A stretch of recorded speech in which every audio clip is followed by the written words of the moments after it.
Everyone, my name is Parth, welcome back to my YouTube channel. तो heredity and evolution इसका lecture number 2 देखेंगे। सबसे important lecture इस पूरे चैप्टर के अंदर। यहां पर हम इवोल्यूशन देख रहे हैं, थियरी पढ़ेंगे, उसकी पूरी कहानी देखेंगे एंड ऑब्जेक्टिव्स में पूछा जा सकता है, डेफिनेशन में पूछा जा सकता है एंड जो दूसरा टॉपिक है एविडेंसेस ऑफ इवोल्यूशन, सबूत दिखाओ इवोल्यूशन कैसे हुआ। This is the most important topic of this entire chapter. इसके ऊपर 2 मार्क का क्वेश्चन बन सकता है, 3 मार्क का क्वेश्चन बन सकता है, ऑब्जेक्टिव्स में आ सकता है। तो वेरी इंपॉर्टेंट, बहुत बार पूछा गया है। तो वीडियो अच्छा लगेगा तो लाइक करना, शेयर करना, सब्सक्राइब करना। चैनल को टारगेट रखते हैं 1000 लाइक्स का। We also have a live batch RM 5.0 जहां पे यूट्यूब के सारे अच्छे टीचर मिलकर आपको पढ़ा रहे हैं। जैसे मैं हूं गैलेक्सी मैम है, शुभम सर हैं, पूरा टीम ऑफ टीचर्स है जो आपको सारे सब्जेक्ट पढ़ाएगा, English and semi English medium दोनों के। तो बस यही हमारा बैच है आरएम 5.0। डिटेल्स आपको डिस्क्रिप्शन में मिल जाएंगी, वेबसाइट की लिंक मिल जाएगी, ऐप की लिंक मिल जाएगी। कोई भी इंक्वायरी करनी है तो ये दोनों नंबर यहां पे दिए हुए हैं। बस शुरू करते हैं without wasting any time. Bye the वे, जो थियरी मैं आपको यहां पे बताऊंगा, ये थियरी ज्यादातर जितने भी बायोलॉजिस्ट हैं इस दुनिया में, वो सारे बायोलॉजिस्ट इस थियरी को मान के चलते हैं। This is the best accepted theory of origin of life. इसके काफी सारे एविडेंसेस भी हमारे पास हैं, काफी सारा सबूत भी हमारे पास है, लेकिन फिर भी इस थियरी में काफी सारे गैप हैं। गैप्स अभी भी हैं, इतना रिसर्च होने के बाद भी गैप्स तो रहेंगे।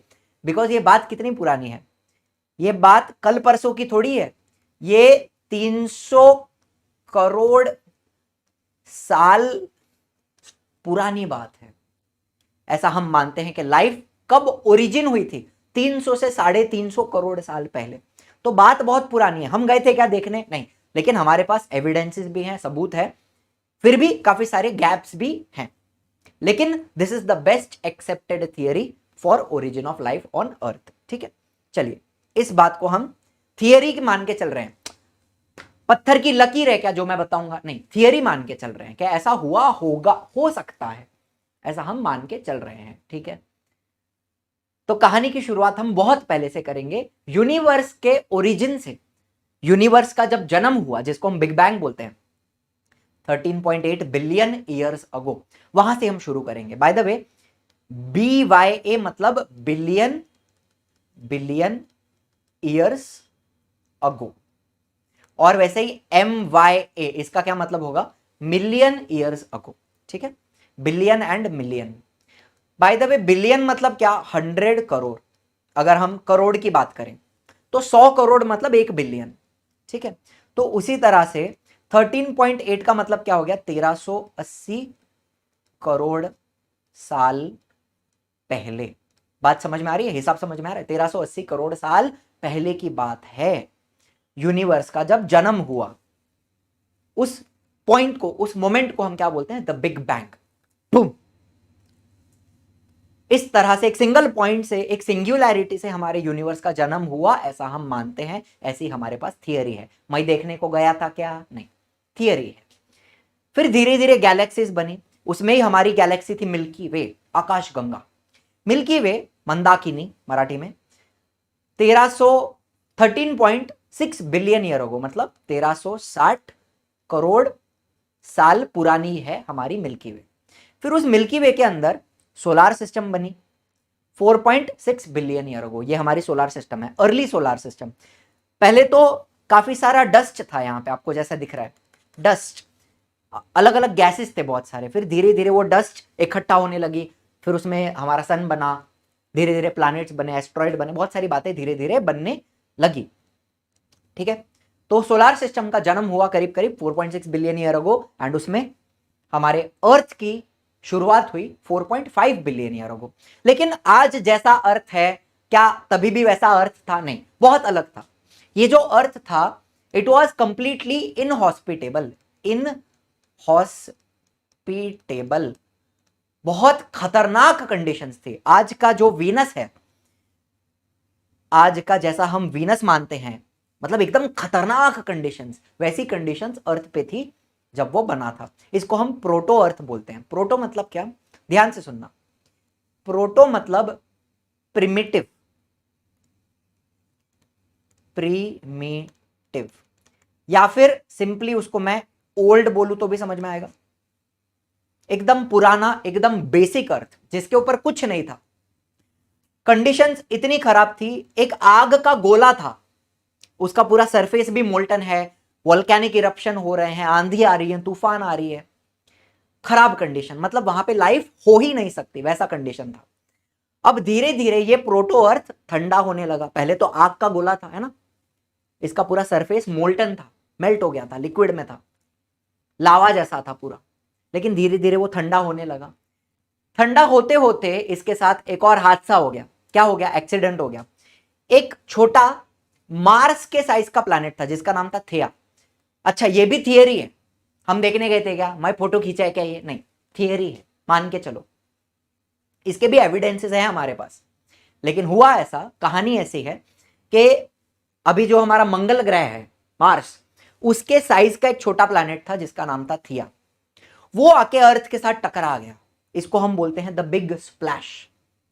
एंड टकराने के बाद जबरदस्त कोलिजन हुआ, बहुत सारा मटेरियल अर्थ में से बाहर निकला, स्पेस में चला गया, एंड धीरे धीरे वो मटेरियल इकट्ठा होकर मून बना। बात समझ में आ रही है? थिया टकराया, अर्थ में से कुछ टुकड़ा बाहर निकला, वो टुकड़ा जाके मून बना और हमारा सैटेलाइट बना, नेचुरल सैटेलाइट, चंद्रमा। ऐसी कहानी थी। लेकिन ये टकराने के बाद फिर से अर्थ बेचारा थोड़ा थोड़ा ठंडा हो रहा था, फिर से गर्म हो गया, फिर से उसका पूरा सरफेस मेल्ट हो गया, फिर से कहानी जीरो पे आ गई। अब फिर से वो बेचारा धीरे धीरे धीरे ठंडा होना स्टार्ट हुआ। तो करीब करीब 4 बिलियन ईयर अगो हमारा अर्थ एक आग का गोला था, इसका सरफेस भी पूरा मोल्टन है। लेकिन ये कहानी 4 बिलियन ईयर अगो की है, बराबर।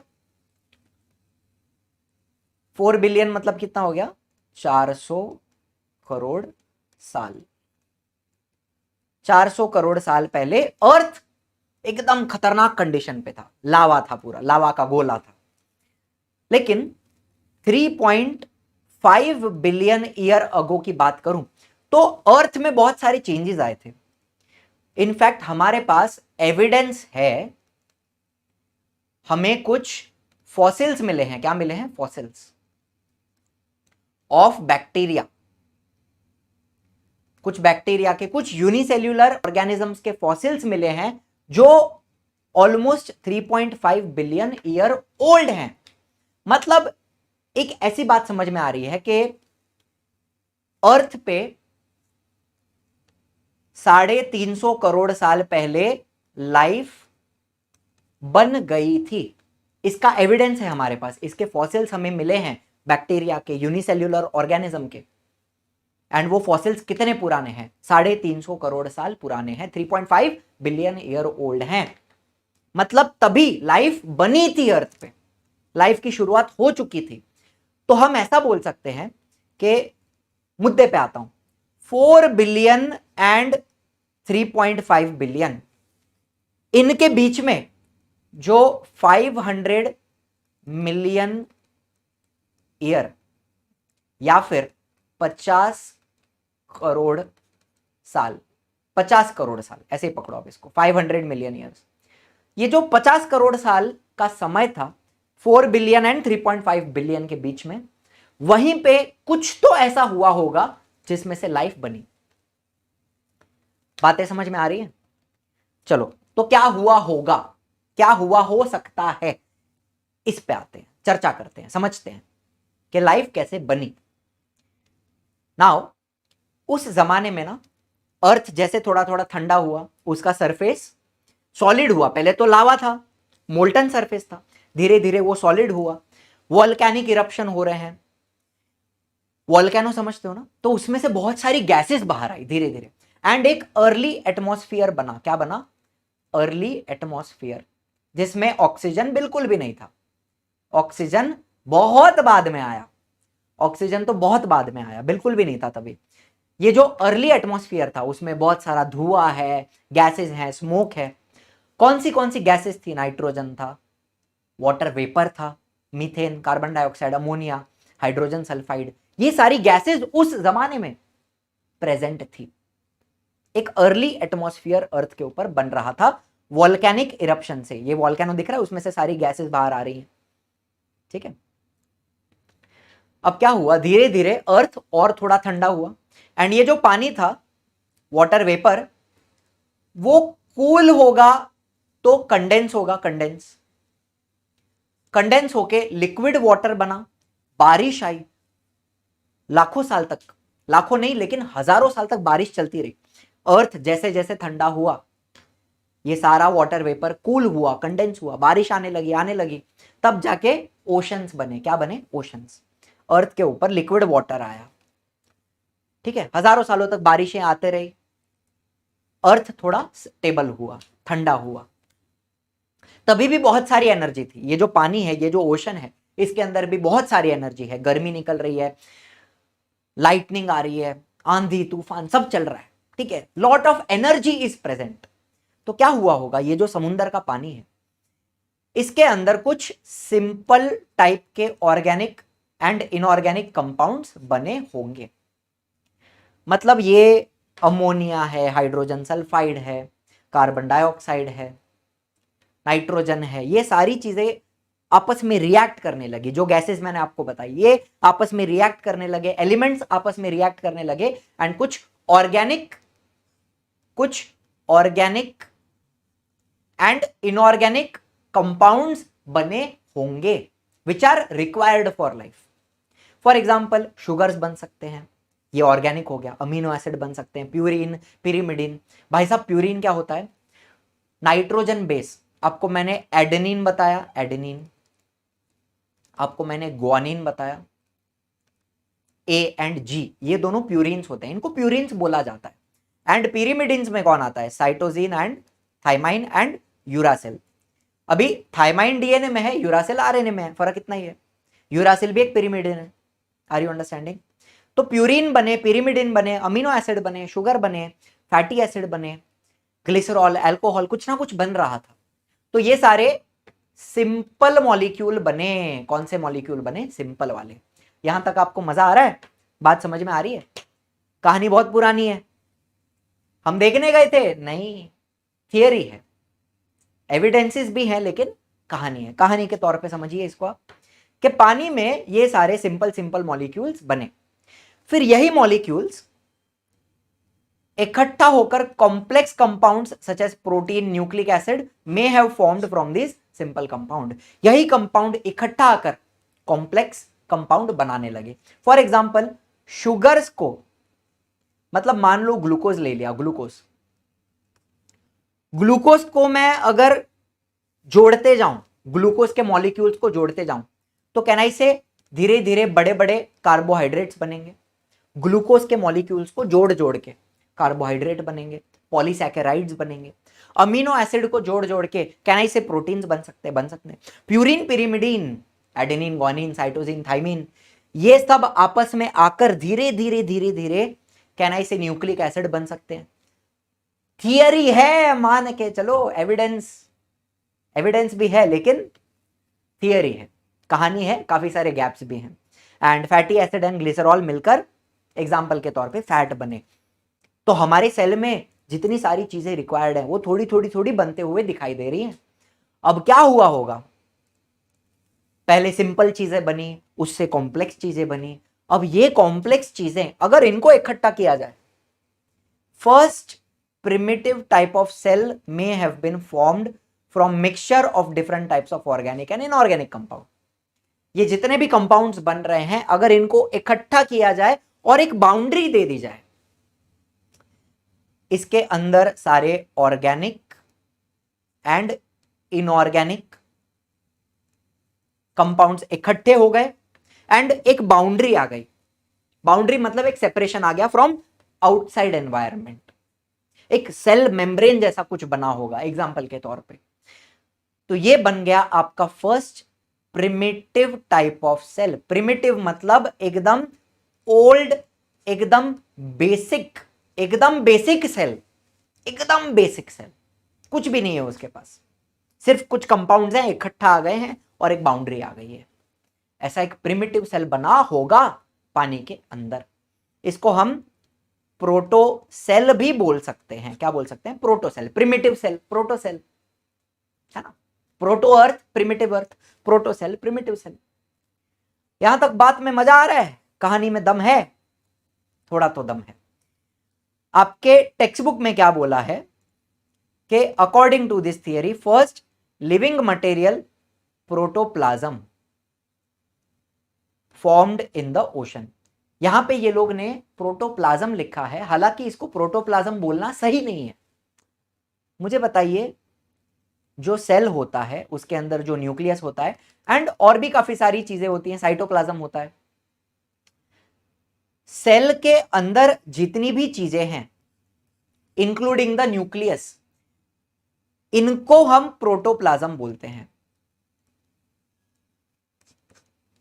सेल के अंदर जितनी भी चीजें होती हैं including nucleus, cell organelles, cytoplasm, सबको मिलाकर के हम प्रोटोप्लाज्म बोलते हैं। लेकिन ये जो सेल है इसको मैं प्रोटोसेल बोलूंगा। ये एक प्रिमिटिव टाइप का सेल है, इसको मैं प्रोटोप्लाज्म नहीं बोलूंगा, बिकॉज अब तक कोई सेल ऑर्गेनेल, कोई प्रॉपर साइटोप्लाज्म या फिर कोई प्रॉपर न्यूक्लियस, ये सब कुछ बना ही नहीं है ना अब तक। It is just a primitive cell. चीजों को इकट्ठा करके बाउंड्री दे दी गई है, इतना ही हुआ है। ठीक है, हालांकि आपके टेक्स्ट बुक में प्रोटोप्लाज्म लिखा है, हम उसको फॉलो करेंगे, कोई बात नहीं। आप प्रोटोप्लाज्म लिखो एग्जाम में, कोई बात नहीं है, लेकिन आपको सिर्फ बता रहा हूं कि प्रोटोप्लाज्म बोलना सही नहीं है, इसको प्रोटोसेल बोलते हैं। ठीक है, थोड़ी बातें हम एक्स्ट्रा भी करेंगे। टेक्स्ट बुक में कहीं पे काफी सारी मिस्टेक्स वगैरह भी हैं, तो मैं आपको बताते चलता हूं। लेकिन एग्जाम में क्या लिखोगे? जो दिया है, जैसा दिया है वही लिखो। इसके पीछे सबसे बड़ा रीजन ये है कि आपने शायद चेंज करके लिख दिया, लेकिन एग्जामिनर टेक्स्ट बुक पे ही भरोसा करते हैं, टेक्स्ट बुक के हिसाब से चेक करते हैं, तो आपका मार्क्स कट ना हो जाए। हालांकि आपने करेक्ट लिखा होगा, आगे जाके इंट्रोडक्शन टू माइक्रोबायोलॉजी चैप्टर है, उसमें भी काफी मिस्टेक्स हैं। हर चैप्टर में कहीं ना कहीं कुछ ना कुछ मिस्टेक निकलती है, होता है मिस्टेक्स, कोई बात नहीं है, कोई बड़ी बात नहीं है। लेकिन आप एग्जाम में वही लिखो जैसा टेक्स्ट बुक में दिया है, आप कुछ चेंज मत करो। ठीक है, बिकॉज जो एग्जामिनर जो पेपर करेक्ट कर रहे हैं वो टेक्स्ट बुक के बेसिस पे करेक्ट कर रहे हैं, तो आप वही लिखिए जो दिया है। इसको हम प्रोटोप्लाज्म मान के चलते हैं। ठीक है, प्रिमिटिव सेल बन गया। यहां तक की कहानी समझ में आई है? मजा आ रहा है? अब धीरे धीरे इनका नंबर बड़ा होगा, इन्होंने भी कहीं ना कहीं किसी तरह से रिप्रोड्यूस करना स्टार्ट किया होगा, इनका भी नंबर बड़ा होगा, एंड धीरे धीरे ये जितना भी प्रोटोसेल प्रोटोप्लाज्म है इनके अंदर और डेवलपमेंट होगी, और ज्यादा मॉडिफिकेशंस होंगे, एंड धीरे धीरे in due course of time unicellular organisms developed. मतलब अब प्रॉपर एक सेल बना होगा, प्रोटोसेल से भी फाइनली एक यूनिसेल्यूलर ऑर्गेनिज्म बना होगा, जिनको हम प्रोकैरियोटिक सेल्स बोलते हैं। प्रोकैरियोटिक सेल्स है ना, ये भी प्रिमिटिव सेल्स होते हैं, ओल्ड सेल्स। साइनोबैक्टीरिया हो गया, ग्रीन सल्फर बैक्टीरिया हो गया, पुराने पुराने, तो ये कुछ प्रोकैरियोटिक सेल्स बने होंगे। ये सब किधर चल रहा है काम? पानी के अंदर, पानी में चल रहा है। अब तक हम जमीन पे आए ही नहीं है, जमीन पे तो बहुत बाद में आएंगे, ये सब तो कार्यक्रम पानी में ही है। ठीक है, मजा आया इधर तक? अब मुझे बताओ, इनका भी पॉपुलेशन बड़ा होगा, number of those cells may have increased at the cost of surrounding chemicals. इन्होंने आसपास जो चीजें अवेलेबल हैं, जो केमिकल्स अवेलेबल हैं, उनको ही खाया, उसमें से ही एनर्जी निकाली एंड रिप्रोड्यूस करना स्टार्ट किया। बाबा, इनके भी नंबर बढ़े। अब जैसे जैसे नंबर्स बढ़ेंगे, मुझे बताओ क्या सारे सेल्स सेम है? क्या सारे सेल्स सेम है? नहीं है, कुछ अलग हैं, कुछ अलग हैं। बहुत अलग अलग प्रकार के सेल्स बने होंगे, उसमें से कुछ सेल्स ऐसे होंगे जो सरवाइव कर पा रहे हैं, बिकॉज उस जमाने में अर्थ की कंडीशन बहुत खराब थी, एंड कुछ सेल्स ऐसे होंगे who are not fit for that environment। ऐसे कुछ सेल्स होंगे जो उस एनवायरमेंट में सरवाइव नहीं कर पा रहे हैं, तो कैन आई से ये खत्म हो जाएंगे। ये लोग नॉट फिट हैं, एंड ये वाले, इनको मैं फिट मानता हूं। कैन आई से यहां पे एक बात हो रही है, सर्वाइवल ऑफ फिटेस्ट, ऐसा बोल सकता हूं। ये वाले सेल्स ये फिट हैं, मतलब इनके पास कुछ ऐसा कैरेक्टर है जो उनको जिंदा रखने में मदद करता है, सरवाइव करने में हेल्प करता है। एंड ये जो नॉट फिट वाले हैं, उनके पास वो कैरेक्टर नहीं है, तो वो सरवाइव नहीं कर पा रहे। तो यहां होगा survival of the fittest, some may have shown good growth and some may have perished which could not adjust with the surrounding. जो लोग एडजस्ट नहीं कर पाए वो खत्म हो गए. सर्वाइवल ऑफ द फिटेस्ट, इसको ही हम बोलते हैं नेचुरल सिलेक्शन. मतलब क्या? नेचर, नेचर मतलब एनवायरमेंट, सराउंडिंग. नेचर सिलेक्ट करेगा कौन जिंदा रह पाएगा कौन नहीं रह पाएगा. जो फिट है वो सर्वाइव कर रहा है, जो फिट नहीं है वो सर्वाइव नहीं कर रहा है. फिट मतलब मैं उस फिटनेस की बात नहीं करता हूं कि मैं जिम जाके बॉडी बनाया फिट हो गया, वैसी फिटनेस नहीं. कैरेक्टर्स, कुछ कैरेक्टर्स हैं जो आपको सर्वाइवल में हेल्प कर रहे हैं एंड किसी के पास वो कैरेक्टर नहीं है. तो यहां पर कैरेक्टर्स की बात कर रहे हैं. फिटनेस, वैसी फिटनेस की बात नहीं कर रहा हूं मैं. ठीक है. तो होता है नेचुरल सिलेक्शन. जो जिंदा बचे, अब ये लोग जिंदा बचे, ये लोग फिर से रिप्रोड्यूस करेंगे, इनके भी नंबर्स बढ़ेंगे, इनमें और मॉडिफिकेशंस होंगे, फिर धीरे धीरे धीरे ये कार्यक्रम चलते रहेगा, इवोल्यूशन चलते रहेगा. इनके अंदर भी changes occurred in the unicellular organism, है ना. जो सिंगल सेल्ड प्रोकैरियोटिक ऑर्गेनिज्म है यूनिसेल्युलर, उनमें भी बदलाव आया, चेंज आया एंड उनमें से larger and more complex organism form हुए. मतलब सबसे पहले यूकैरियोटिक सेल्स बने होंगे, फिर धीरे धीरे मल्टी सेल्यूलर ऑर्गेनिजम्स बने होंगे, छोटे छोटे मल्टी सेल्यूलर, फिर धीरे धीरे और बड़े बड़े मल्टी सेल्यूलर ऑर्गेनिज्म बने होंगे. तो इसी तरह से ये बदलाव आते गया आते गया आते गया, चीजें बदलती गई. यूकैरियोटिक बना, फिर मल्टी सेल्यूलर ऑर्गेनिज्म बने, फिर कुछ कुछ प्लांट बने होंगे, किसी के पास क्लोरोफिल आया होगा, है ना, किसी ने प्रॉपर फोटोसिंथेसिस स्टार्ट किया होगा एंड फोटोसिंथेसिस करने के बाद ऑक्सीजन बनता है. आपको पता है प्लांट्स गिव आउट ऑक्सीजन, तब जाके एटमॉस्फेयर में ऑक्सीजन आया. जब तक प्लांट नहीं थे, जब तक प्रॉपर फोटोसिंथेसिस नहीं हो रही थी, oxygen was absent on earth. मतलब प्लांट आने के बाद unicellular plants, algae for example, ये छोटे छोटे प्लांट्स वगैरह जो हैं, या फिर कुछ टाइप के बैक्टीरिया हैं जो फोटोसिंथेसिस कर रहे हैं, उनके वजह से ऑक्सीजन पहली बार अर्थ पे आया. पहले ऑक्सीजन नहीं था. समझ में आ रही है बात? फिर धीरे धीरे समय के साथ बदलाव आया एंड आज हम इतनी सारी वैरायटी अर्थ के ऊपर देखते हैं. Duration of all of this changes is around 300 crore years, 300 to 350. मतलब बात अगर बताई जाए तो मैं इसको 3BYA से लेके 3.5 BYA पकड़ सकता हूं. 300 से 350 करोड़ साल की ये कहानी है पूरे इवोल्यूशन की. लाइफ बनी, धीरे धीरे उसमें बदलाव आया, काफी सारे गैप्स हैं थियरी में. पत्थर का लकीर नहीं है, मैं देखने गया नहीं था, कोई देखने गया नहीं था. जो जो हम ऑब्जर्व करते हैं एक्सपेरिमेंटली, हम टेस्ट कर सकते हैं लेबोरेटरी में, उससे हमें पता चला है. कुछ कुछ सबूत हमारे पास हैं एंड काफी सारे सबूत हमारे पास नहीं है. थियरी है. ठीक है, चलो. तो यहां पे एक सिंपल सा डेफिनेशन आ जाता है, progressive development of plant and animal. Progressive development मतलब धीरे धीरे, शुरुआत में एकदम बेसिक प्लांट बना होगा, एकदम बेसिक एनिमल बना होगा, उनमें बदलाव आया, प्रोग्रेसिवली चेंज आया, है ना.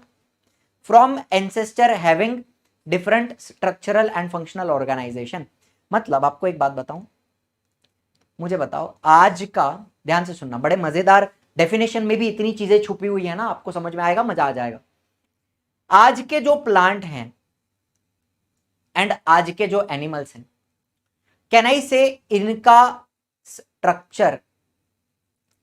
स्ट्रक्चरल ऑर्गेनाइजेशन, मतलब शुरू में जो प्लांट और एनिमल हैं वो यूनिसेल्यूलर रहे होंगे, या फिर एकदम छोटे छोटे छोटे multi cellular plant, simple plant बने होंगे. आज हम प्लांट देखते हैं बड़े बड़े हैं, तो शुरू में उनका स्ट्रक्चर बहुत सिंपल था, यूनिसेल्यूलर था, या फिर सिर्फ टिश्यूज बने थे, ऑर्गन नहीं थे. फिर धीरे ऑर्गन बने, फिर ऑर्गन सिस्टम बनी. तो जो एंसेस्टर थे, एंसेस्टर मतलब पूर्वज, उनका स्ट्रक्चर बहुत सिंपल था. आज स्ट्रक्चर बहुत कॉम्प्लेक्स है. तो can I say there is change in structural organisation.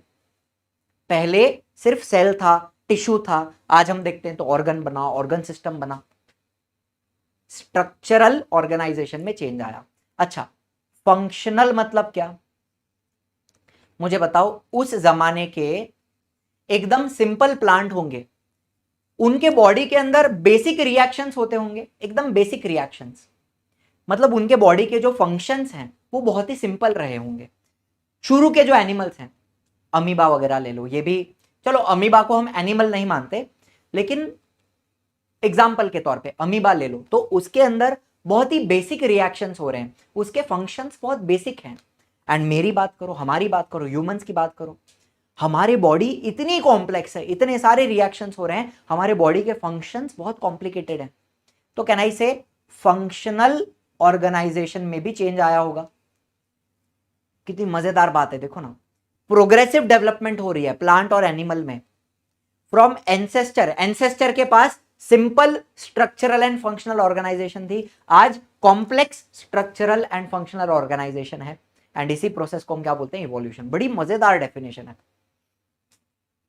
समझ में आई। उनका स्ट्रक्चर बहुत बेसिक था, उनके बॉडी के फंक्शंस बहुत बेसिक थे, आज स्ट्रक्चर बहुत कॉम्प्लिकेटेड है, फंक्शंस भी बहुत कॉम्प्लिकेटेड है। इसको ही हम बोलते हैं gradual development of living organism. Gradual मतलब स्लो। ऐसा फटाफट मैगी बनाया, ऐसा मैगी का पैकेट खोला 2 मिनट में रेडी, नहीं, 350 करोड़ साल लगे हैं। It is a very slow development of living organism, gradual development. मजा आया, फील आया, फील, कम ऑन, फील आना चाहिए। बड़ी मजेदार थियरी है, फील है। बच्चों को बहुत डिफिकल्ट लगती है समझने के लिए, अरे बाबा क्या दिया, इतना बड़ा पैराग्राफ दिया है। सुनो, पैराग्राफ को डायरेक्टली आपको पूछने वाला है क्या एग्जाम में, नहीं, लेकिन आपको कहानी पता होनी चाहिए ना यार, कहानी में मजा है, थियरी में मजा है। At present crore of species मतलब प्रजाति, crore of species of plants and animals with huge diversity regarding shape and complexity are present on earth। अलग अलग शेप, अलग अलग कॉम्प्लेक्सिटी, सिंपल से लेके कॉम्प्लेक्स, हर तरीके के ऑर्गेनिज्म अवेलेबल हैं आज के टाइम पे अर्थ के ऊपर। यस और नो, करोड़ ऑफ स्पीशीज है। The life exist on earth everywhere from equator to pole. Equator से लेके पोल तक हर जगह पे आपको एनिमल देखने मिलेंगे, किसी ना किसी प्रकार के एनिमल्स या किसी ना किसी प्रकार की लाइफ आपको मिलेगी, भले वो यूनिसेल्युलर हो। Organisms are present at all places like air, water, land, rock, सब जगह हैं। सिंपल से सिंपल अमीबा से लेके जायंट व्हेल तक हर तरीके के कॉम्प्लेक्सिटी के एनिमल्स एंड प्लांट्स आपको देखने मिलेंगे। The plant diversity consist of various species from unicellular chlorella to a huge banyan tree. Single cell plant से लेके banyan ट्री ले लो या फिर रेडवुड ट्री ले लो, रेडवुड सबसे, जिसका ट्रंक बहुत मोटा होता है, एक घर जितना उसका पूरा जो ट्रंक होता है, रेडवुड ट्रीज। क्लोरेला से लेके बनियान ट्री, बनियान नहीं होता, बनियान तो हमने पहना है, banyan tree and redwood tree तक इतनी सारी वैरायटी अवेलेबल है। एंड एक आखिरी छोटी सी डेफिनेशन यहां पे, formation of new species due to changes in specific character of several generation of living organism. मतलब क्या, आप इवोल्यूशन देखते हो, नए नए स्पीशीज बनते हैं, प्रजातियां बनती हैं, तो क्या वो एक ही जनरेशन में बनती है? मतलब अभी मैंने रिप्रोड्यूस किया, मेरा बच्चा हुआ, क्या वो बच्चे के अंदर इतना चेंज आ जाएगा कि वो नई स्पीशीज बन जाएगा? नहीं ना, मेरा बच्चा भी इंसान है, मैं भी इंसान है, मेरा पापा भी इंसान है, उसका पापा भी इंसान है। बहुत सारे जनरेशन, हजारों जनरेशन के बाद आपको चेंज दिखेगा। हम अभी भी इवॉल्व हो रहे हैं। अभी कमेंट में मत पूछना सर अभी जो मंकी है वो इंसान क्यों नहीं बनता। अभी का मंकी भी इंसान बन सकता है, चलो मान लिया, उसको भी मान लो 10 लाख साल लग रहे हैं, आप रुकोगे देखने के लिए? आप रुकोगे क्या?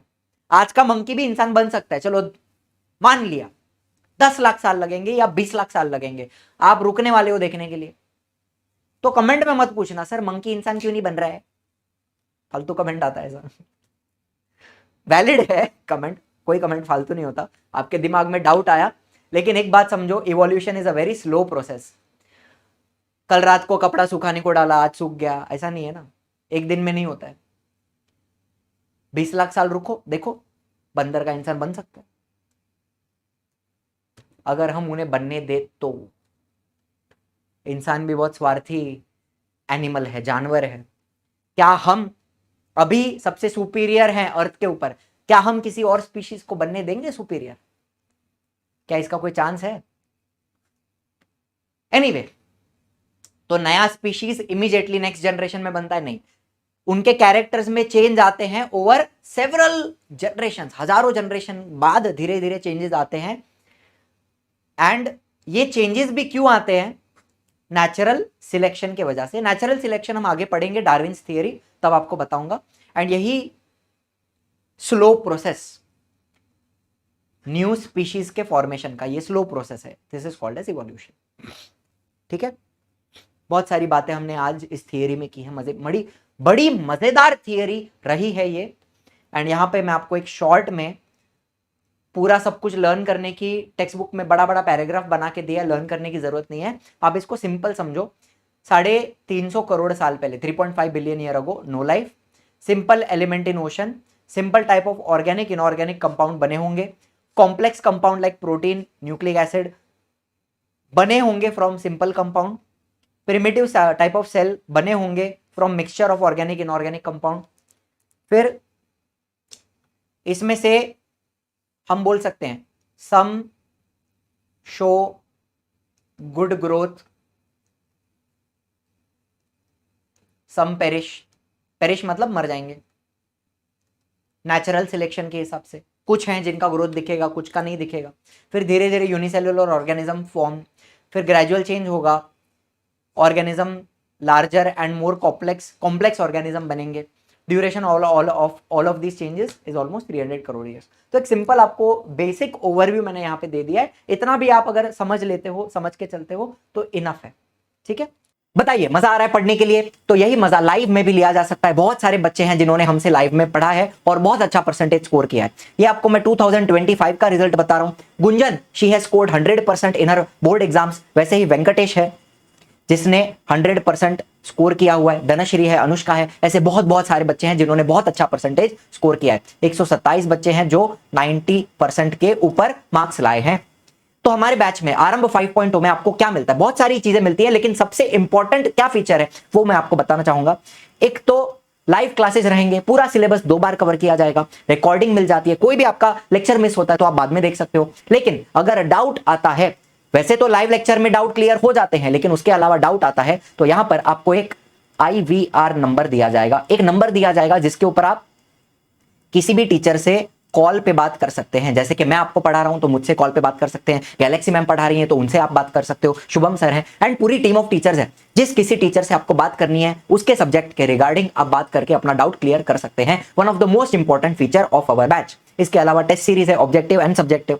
सब्जेक्टिव टेस्ट बच्चा लिखेगा, उसका PDF अपलोड करेगा एंड वो पेपर चेक करके भी आपको दिया जाएगा। तो बैच की प्राइस क्या है? देखिए, एक कूपन अवेलेबल है फर्स्ट 300, लेकिन it is available for limited time. हमारा बैच छोटा होता है, बच्चे कम होते हैं, इसीलिए हम पर्सनल अटेंशन दे पाते हैं। एंड ये जो कूपन है वो लिमिटेड टाइम के लिए एप्लीकेबल है। इसको यूज करेंगे तो ये हो जाता है सीधा 9000। So how to join the batch? ये हमारा ऐप है इजी लर्निंग, प्ले स्टोर के ऊपर आप डाउनलोड कर सकते हैं। इसको रजिस्टर कीजिए, अपना नाम, फोन नंबर, ईमेल आईडी सब डालने के बाद आपको होम पेज पे लाइव कोर्सेज दिख रहे हैं, उसके अंदर आपको आरंभ 5.0 ये दिख रहा है, उसके अंदर बाय नाउ पे क्लिक करेंगे तो यहां कूपन्स एंड ऑफर्स आपको दिख रहा है। इसके अंदर आपको मिलेगा फर्स्ट 300 का कूपन। अगर वो एप्लीकेबल है, मुझे नहीं पता आप ये वीडियो कब देख रहे हो, अगर कूपन अवेलेबल है तो उसको आप यूज कर सकते हैं, अगर अवेलेबल नहीं है इसका मतलब वो एक्सपायर हो चुका है। ठीक है, तो कूपन यूज करने के बाद ये 10,000 हो जाता है सीधा सीधा 9,000। बाकी कोई भी इंक्वायरी आपको करनी है, कोई भी डाउट है, कुछ भी पूछना है तो ये दोनों नंबर अवेलेबल है। बाकी डिटेल्स आपको डिस्क्रिप्शन में भी मिल जाती है। तो चलिए आगे चलते हैं। अभी हमने पूरा थियरी समझ लिया ना, हवा में बात किया, ऐसा हुआ होगा, वैसा हुआ होगा, पानी में हो रहा है, आंधी है, तूफान है, बहुत सारी बातें हमने की। लेकिन सबूत क्या है? सबूत चाहिए ना, एविडेंस। तो आइए चलते हैं, बात करते हैं अबाउट एविडेंसेस ऑफ इवोल्यूशन। शुरू करने से पहले एक बात सुनना, ये जितने भी एविडेंसेस हम पढ़ रहे हैं, this is the most important topic of this chapter. मैं हमेशा आपको रैंकिंग बताता हूं इस चैप्टर में से या किसी भी चैप्टर में से सबसे ज्यादा इंपॉर्टेंट क्या है। इस चैप्टर में से ये जितने भी एविडेंसेस हैं, these are the most important topics of this chapter. ये तो करना ही है, बाकी कुछ करो ना करो, ये एविडेंसेस आपको आने ही चाहिए, रटे हुए होने चाहिए। ठीक है, तो आपने यहां तक अगर कहानी सुनी है तो ये इसका सबसे इंपॉर्टेंट पार्ट है यहां से बाय द वे। हालांकि सब कुछ ही इंपॉर्टेंट है, आना आपको सब कुछ चाहिए, लेकिन ये सबसे ज्यादा इंपॉर्टेंट है। चलो पहला एविडेंस क्या है अपना, मॉर्फोलॉजिकल एविडेंस। मॉर्फोलॉजी मतलब एक्सटर्नल अपीयरेंस, एक्सटर्नल कैरेक्टर्स जो हम बाहर से देख पाते हैं, इनको हम मॉर्फोलॉजिकल कैरेक्टर्स बोलते हैं। तो मॉर्फोलॉजिकल कैरेक्टर्स से क्या एविडेंस मिलता है, क्या सबूत मिलता है? देखो, एक लिया कुत्ता और एक बिल्ली, डॉगी एंड माऊ माऊ, भाऊ भाऊ आणि माऊ माऊ। दोनों को अगर हम गौर से देखें, ऑब्जर्व करें, तो इनके पास काफी सिमिलरिटीज हैं, भले अलग है, एक कुत्ता एक बिल्ली है, बहुत अलग हैं लेकिन बहुत सिमिलर भी हैं। क्या सिमिलर है? इनको एक थोबाड़ है, दोनों के पास एक माउथ है, अच्छा ठीक है। और क्या है? दोनों के पास दो दो आंखें हैं, ठीक है। दोनों के पास दो नाक का छेद है, नॉस्ट्रिल्स है, ठीक है। दोनों ब्रीथ करते हैं, रेस्पिरेशन करते हैं, ठीक है। और क्या है? ईयर पिन्ना, सुनने के लिए कान का जो ये एक्सटर्नल पार्ट होता है, इसको पिन्ना बोलते हैं। ये जो ये कान है ना, टीचर पकड़ दिया ऐसे, ये जो कान है इसको पिन्ना बोलते हैं, दोनों के पास है। बॉडी के ऊपर हेयर भी है। और क्या बता सकते हो आप? नाक हो गया, मुंह हो गया, आंख हो गई, कान हो गए, बाल हो गए। अच्छा, दोनों के पास 4 लेग्स हैं, आगे के पैर, पीछे के पैर। अच्छा, एक शेपुट है, शेपुट भी है। दोनों खाना खाते हैं, दोनों खाना डाइजेस्ट करते हैं, दोनों खाना निकालते भी हैं, मतलब खाने के बाद इजेशन वाला पार्ट भी होता है। अंदर भी अगर आप सिस्टम देखो तो हार्ट होगा, किडनी होगी, लिवर होगा, लंग्स होगा, स्टमक होगा, डाइजेस्टिव सिस्टम, रिप्रोडक्टिव सिस्टम। कितना कुछ सिमिलर है, भले अलग हैं, कुत्ता और बिल्ली अलग अलग हैं। चलो, लेकिन हम मॉर्फोलॉजी की बात कर रहे हैं, हम एक्सटर्नल कैरेक्टर्स की बात कर रहे हैं। मैं तो इंटरनल में भी चला गया, बाहर से भी देखो तो कितना कुछ सिमिलर है। तो कैन आई से इनके जो पूर्वज हैं, हम क्या मानते हैं कि किसी कॉमन एंसेस्टर से अलग अलग स्पीशीज बनी होंगी। तो इनके जो पूर्वज हैं, एंसेस्टर्स, वो कॉमन रहे होंगे कहीं ना कहीं। क्या ये बात आप समझ सकते हो? ठीक है। उसी तरह से आप जितने भी मैमल्स देखते हो, आपने एक गाय देखी, आपने एक घोड़ा देखा, आपने एक पिग देखा, डुक्कर देखा, या फिर आपने एक ये क्या है, मेंढरी बोलते हैं ना, शीप, मेंढर, शीप देखी। सबके पास यही कैरेक्टर है, माउथ है, नॉस्ट्रिल है, बॉडी हेयर है, आईज है, ईयर पिन्ना है। तो ये सारे जितने भी मैमल्स की मैं बात करता हूं, क्या इनका एंसेस्टर, इनका जो पूर्वज है, एक ऐसा कॉमन एनिमल रहा होगा? उन्हीं में से सारे मैमल्स इवॉल्व हुए हैं, ऐसा मान सकते हैं, अज्यूम कर सकते हैं। दूसरी बात मैं प्लांट्स की करता हूं। चलो, मेरे पास एक आंबे का पत्ता है और एक चीकू का पत्ता है, मैंगो का लीफ है, चीकू का लीफ है। क्या इनमें भी सिमिलरिटीज हैं? लीफ के शेप में सिमिलरिटी है। हाँ, ऐसा शेप है ना, ये इस प्रकार का, दोनों का शेप ऐसा ही है। समझ में आ रही है बात? शेप सिमिलर है। लीफ का वेनेशन, वेनेशन समझते हो आप? लीफ का वेनेशन, इसको आप जूम करके देखो। अरे अरे अरे अरे, किधर चला गया, किधर चला गया? हाँ, इधर है। Zoom zoom zoom. इसके अंदर जो आपको वेन्स दिखती हैं, रेटिकुलेट वेनेशन, ये पैरेलल नहीं है, ये रेटिकुलेट वेनेशन है। तो आपको अंदर देखो ना, जिगजैग वेन्स जा रही हैं। थोड़ा और जूम करके अंदर घुस के देखोगे तो आपको सारी आड़ी टेढ़ी जिगजैग वेन्स दिख रही हैं, पतली पतली पतली पतली, ठीक है। तो इनके वेनेशन में आपको सिमिलैरिटी दिखती है। दूसरा, इनका जो लीफ का पिटियोल होता है, जो नीचे का ये डंडी होती है, स्टॉक, इसको पिटियोल बोलते हैं। तो पिटियोल के भी स्ट्रक्चर में हमें सिमिलैरिटी दिख रही है, हमें शेप में, वेनेशन में और पिटियोल में सिमिलैरिटी दिख रही है। तो मुद्दा क्या है? मुद्दा क्या है कि बहुत सारे एनिमल्स और बहुत सारे प्लांट्स, इनके ओरिजिन कॉमन रहा होगा। Their origin must be same and must have common ancestors. मतलब उनके जो पूर्वज रहे होंगे जब इवोल्यूशन शुरू हो रहा था, तो उनके पूर्वज कॉमन रहे होंगे, प्लांट्स के भी और एनिमल्स के भी, ठीक है। दूसरी बात, दूसरा एविडेंस, पहला वाला समझ में आया, मॉर्फोलॉजिकल एविडेंस, एक्सटर्नल स्ट्रक्चर्स या फिर एक्सटर्नल अपीयरेंस के ऊपर बेस्ड जो एविडेंस है वो है मॉर्फोलॉजिकल। फिर मैं एनाटॉमी की बात करता हूं। देखो, जब हम एनाटॉमी ये शब्द यूज करते हैं, एनाटॉमी, एक एना नाम की लड़की, एक टॉमी नाम का लड़का, एनाटॉमी, हम इंटरनल स्ट्रक्चर्स की बात कर रहे हैं, बॉडी के अंदर के स्ट्रक्चर्स की, मतलब आपके मान लो हमने बोन्स के स्ट्रक्चर्स की बात की, बोन्स के अरेंजमेंट की बात की, मसल्स की बात की, हमने नर्व्स की बात की। तो इंटरनल स्ट्रक्चर्स की जब हम बात करते हैं तो एनाटॉमी की बात कर रहे हैं, एनाटॉमिकल स्ट्रक्चर्स। इंसान का हाथ स्ट्रक्चर अलग है, काम अलग है। ऐसा लाफा देने का काम हम हाथ से करते हैं, लिखने का काम, किसी चीज को उठाने का काम, बहुत सारे काम हैं जो आप अपने हाथ से कर सकते हो, ह्यूमन हैंड से कर सकते हो। कैट का 4 लेग, वाघाचा पंजा, मांजरीचा पंजा, कैट का 4 लेग भागने के लिए, नाखून मारने के लिए काम आता है, अलग अलग काम होते हैं।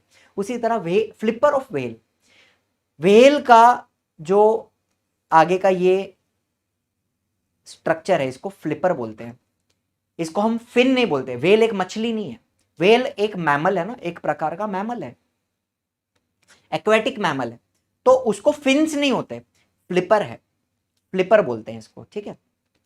फिर पेटेजियम ऑफ बैट, बैट भी क्या है, एक पक्षी नहीं है, ये भी क्या है, एक मैमल है। तो इसके भी ये जो पूरा स्ट्रक्चर है विंग जैसा, इसको मैं विंग्स नहीं बोलता, इसको मैं पेटेजियम बोलता हूं। फर्क है ना, पक्षी नहीं है वो।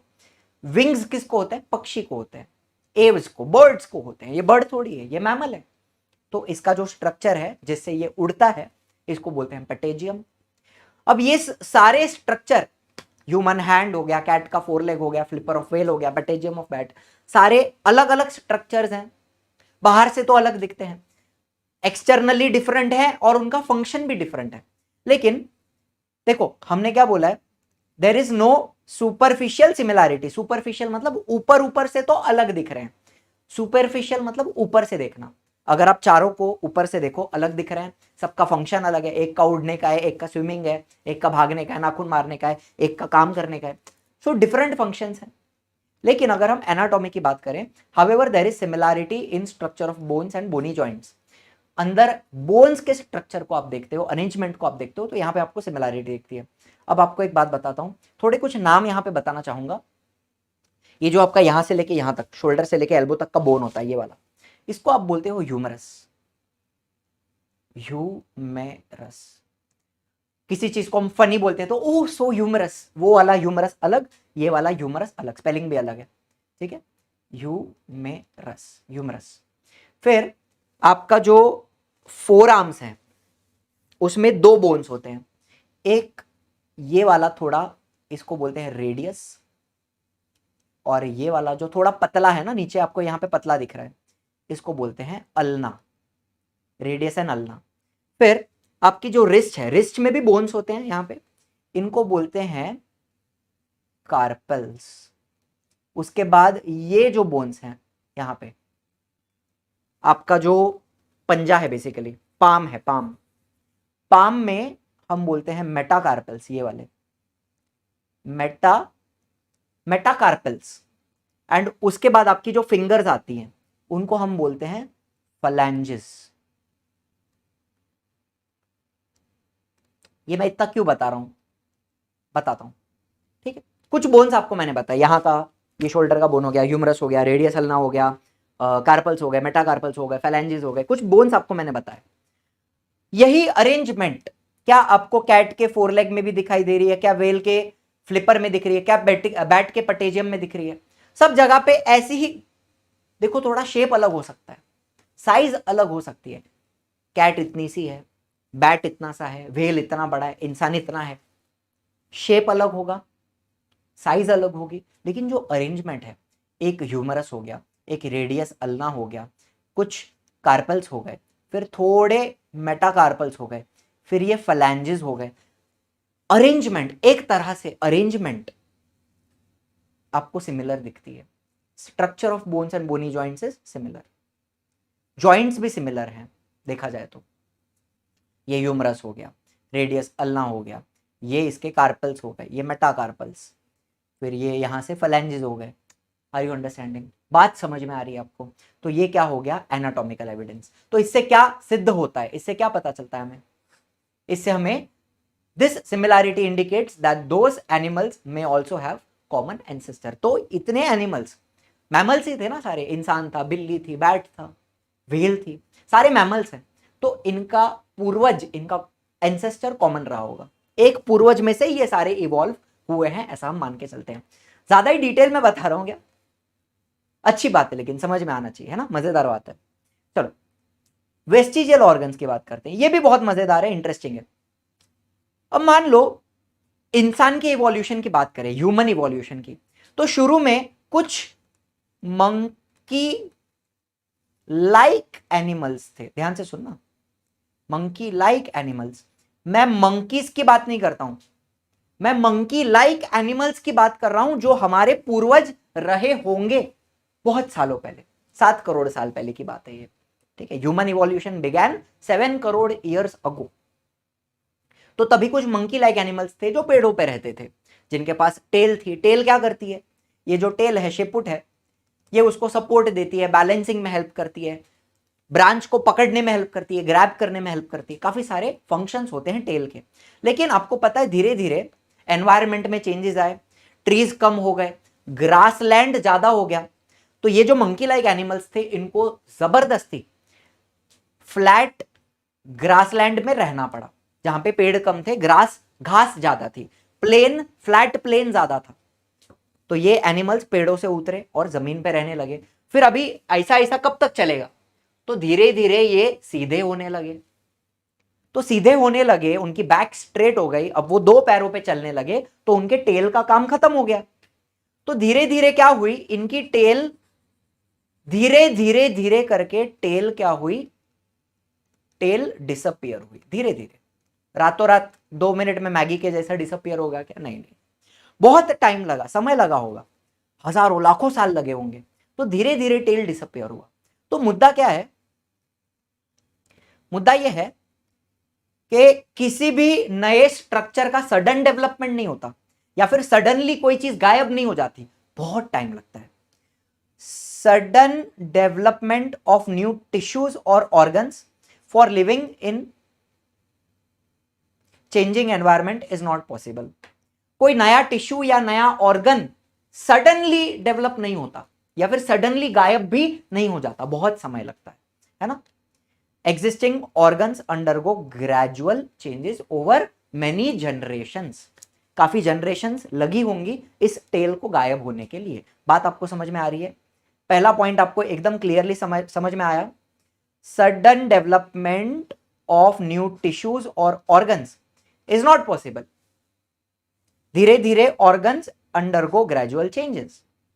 दूसरी बात, हमारे जो पूर्वज रहे होंगे, अभी जो हम ह्यूमन है, होमो सेपियन सेपियन, हमारे जो पूर्वज थे, उनके पास एक और थर्ड मोलार, इसको मैं थर्ड मोलार बोल सकता हूं, मोलार, जिसको विजडम टूथ भी बोलते हैं, अक्कल दाढ़, मराठी में अक्कल दाढ़ बोलते हैं, विजडम टूथ। इनके पास थर्ड मोलार हुआ करता था, हमारे जो पूर्वज रहे हैं।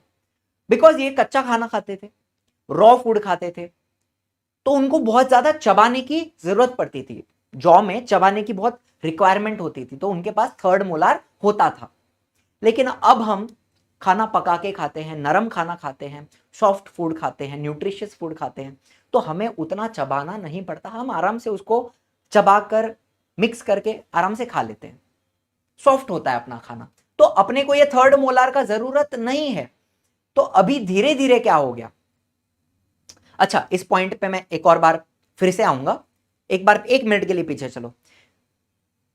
यहां पे मैंने आपको क्या बताया, टेल धीरे धीरे गायब हुई, लेकिन आज भी हमारे पास एक टेल बोन रह गया है, एक ऐसा स्ट्रक्चर रह गया है जो क्या बताता है कि हमारे पास एक जमाने में टेल हुआ करती थी, मतलब हमारे एंसेस्टर के पास एक जमाने में टेल थी, उसका कुछ रिमाइंडर हमारे पास अभी भी रह गया है।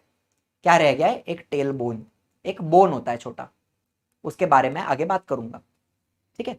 स्ट्रक्चर्स में चेंज आता है, ग्रेजुअल चेंज दिखता है, ऑर्गन्स अंडरगो ग्रेजुअल चेंज, लेकिन उनका कुछ पार्ट अभी भी हमारे अंदर रह जाता है, उसी को हम वेस्टिजियल ऑर्गन बोलते हैं। बाय द वे आगे चलते हैं, चलो।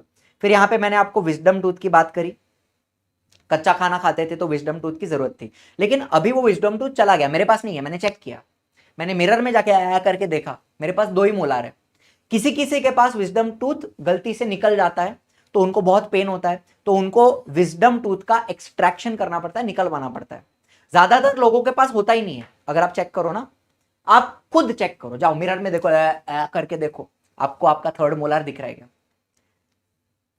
ज्यादातर बच्चों के पास, स्टूडेंट्स के पास नहीं होगा। अगर किसी के पास है या किसी को आएगा आगे जाके, तो आपको शायद पेन हो सकता है, उसका एक्सट्रैक्शन आपको करवाना पड़ सकता है। ठीक है, तो ये विजडम टूथ एक प्रकार से क्या हो गया है, हमारे लिए हानिकारक हो गया है, पेन कॉज कर रहा है। तो हमने क्या बोला, सम स्ट्रक्चर्स और ऑर्गन्स अंडर डिफरेंट कंडीशंस में बिकम यूजलेस। तो अभी विजडम टूथ अपने लिए यूजलेस हो गया है। These existing organs undergo gradual changes, they begin to degenerate under such conditions. It takes thousands of years for a structure to disappear. आज वो विजडम टूथ हमारे लिए यूजलेस बन चुका है, ये टेल बोन हमारे लिए यूजलेस बन चुका है। ये स्ट्रक्चर कभी कभी हमारे लिए हानिकारक या फिर हार्मफुल भी हो सकते हैं। एक प्रकार से ये जो स्ट्रक्चर्स रह गए हैं, they can be harmful also for us, and it takes thousands of years for such a structure to disappear. पूरी तरह गायब होने के लिए हजारों साल लगते हैं, हजारों, काफी जनरेशंस लगेंगी ये चीजों को गायब होने के लिए। बात समझ में आ रही है? इनको हम क्या बोलते हैं, वेस्टिजियल ऑर्गन्स बोलते हैं। These useless organs are called as vestigial organs. एक जमाने में हमारे जो पूर्वज थे, उनके बॉडी में उनका कुछ काम होता होगा, हमारे बॉडी में नहीं है। हमारे बॉडी में वो यूजलेस पड़े हैं या फिर हार्मफुल भी हो सकते हैं समटाइम्स। फॉर एग्जांपल अपेंडिक्स की बात करूं, अपेंडिक्स आपका जो स्मॉल इंटेस्टाइन आपको दिख रहा है, आतरडी, ये स्मॉल इंटेस्टाइन जहां खत्म होती है, देखो स्मॉल इंटेस्टाइन यहां पे खत्म हो रही है और ये लार्ज इंटेस्टाइन स्टार्ट हो रही है। Are you understanding? जहां स्मॉल इंटेस्टाइन खत्म होती है और लार्ज इंटेस्टाइन स्टार्ट होती है, वहां पर लार्ज इंटेस्टाइन के नीचे ये जो आपको कीड़े के जैसा स्ट्रक्चर दिख रहा है, इसको बोलते हैं वर्मीफॉर्म अपेंडिक्स। नाम ही है उसका, कीड़े के जैसा, वर्मीफॉर्म अपेंडिक्स। लार्ज इंटेस्टाइन की शुरुआत में होता है। तो ये ऑर्गन अपने लिए यूजलेस है आज के टाइम पे। ठीक है, appendix it is useless to human. या फिर किसी किसी को इन्फेक्शन होके अपेंडिसाइटिस भी हो जाता है, इन्फ्लेमेशन हो जाता है, तो अपेंडिक्स को भी निकालना पड़ता है। तो कहना से ये कहीं ना कहीं आपके लिए हार्मफुल भी हो सकता है। वेस्टिजियल तो है, यूजलेस है, लेकिन साथ साथ में हार्मफुल भी हो सकता है। Just like wisdom tooth, useless भी है, लेकिन आ गया तो दुखेगा, दर्द करेगा, निकालना पड़ेगा। बातें समझ में आ रही है? मजेदार बातें हैं। ठीक है, हमारे लिए अपेंडिक्स यूजलेस है, but it is useful and fully functional organ in ruminants. जो गाय वगैरह होती हैं, भैंस होती हैं, उनको हम क्या बोलते हैं, रूमिनेंट्स। रूमिनेंट्स मतलब वो ऑर्गेनिजम्स, वो एनिमल्स जो पहले फटाफट घपा घप खा लेते हैं और बाद में किधर पेड़ के नीचे जाके ऐसा बैठेगा, आराम से उसको फिर से बाहर निकालते हैं, फिर से चबाते हैं, फिर से खाते हैं। इनको हम रूमिनेंट्स बोलते हैं। तो ये लोग, इनके बॉडी में ये अपेंडिक्स अभी भी काम करता है। इनफैक्ट काफी सारे दूसरे एनिमल्स में भी अपेंडिक्स काम करता है। क्या काम करता है? सेल्यूलोज का डाइजेशन, सेल्यूलोज के डाइजेशन में हेल्प करता है। अब हम तो घास वगैरह खाते नहीं है, पेड़ पत्ते खाते नहीं है ना, तो हमारे बॉडी में सेल्यूलोज डाइजेस्ट नहीं होता है। अपेंडिक्स काम नहीं करता है, सेल्यूलोज भी डाइजेस्ट नहीं होता है। इनके बॉडी में ये लोग घास खाते हैं, घास को डाइजेस्ट करना पड़ता है, तो घास में क्या होता है, सेल्यूलोज। सेल्यूलोज के डाइजेशन में अपेंडिक्स हेल्प करता है। Are you understanding? रूमिनेंट मतलब गपा गप खा लेगा, बाद में बैठ के बाद में आराम से निकालेगा, उल्टी करेगा, वापस चबाएगा, वापस खाएगा। इनको रूमिनेंट्स बोलते हैं, रूमिनेशन बोलते हैं प्रोसेस को। ठीक है, चलो फिर आगे चलते हैं। मेरा बंद हो गया क्या प्रेजेंटर? नहीं, चल रहा है। हाँ, ईयर पिन्ना की बात करते हैं। आपको पता है ear pinna is connected to muscles. आपका जो ईयर का पिन्ना होता है वो अलग अलग ईयर मसल्स से कनेक्टेड है। इनको हम क्या बोलते हैं? Year muscles. हमारे पास भी वो मसल्स हैं, लेकिन उनको हम मूव नहीं कर सकते। मतलब अगर किसी आप एनिमल को देखो, आप किसी एनिमल को देखो, एक कैट हो गई, एक डॉग हो गया, एक एलिफेंट हो गया, एलिफेंट को देखोगे इतने बड़े बड़े कान होते हैं, फटफट फटफट फटफट फटफट फटफट ऐसे वो लोग हिला सकते हैं अपने कान को, आप हिला सकते हो? कुछ बच्चे बोलेंगे हाँ सर मेरा कान ऐसा ऊपर नीचे होता है, बेटा ऊपर नीचे ही होता है ना, ऐसा ऐसा होता है क्या? ऐसा ऐसा उधर से कोई ए टॉमी तो ऐसा कान खड़ा हो जाएगा, ऐसा होता है क्या? नहीं होता है ना। तो आप अपने ईयर मसल्स को यूज नहीं कर सकते। देखो मैं ईयर पिन्ना को वेस्टिजियल नहीं बोल रहा हूं, एग्जाम में गलत मत लिख के आना, बहुत बच्चे लिख देते हैं ईयर पिन्ना वेस्टिजियल है। बाबा पिन्ना चाहिए, ये है ना, ये पिन्ना है, इसका क्या काम है? जो भी आवाज आ रहा है उसको फोकस करना ताकि वो आपके कान के अंदर बराबर जा पाए, ठीक है? इसकी जरूरत है मेरे को, इसको काट दूंगा तो मजा नहीं आएगा।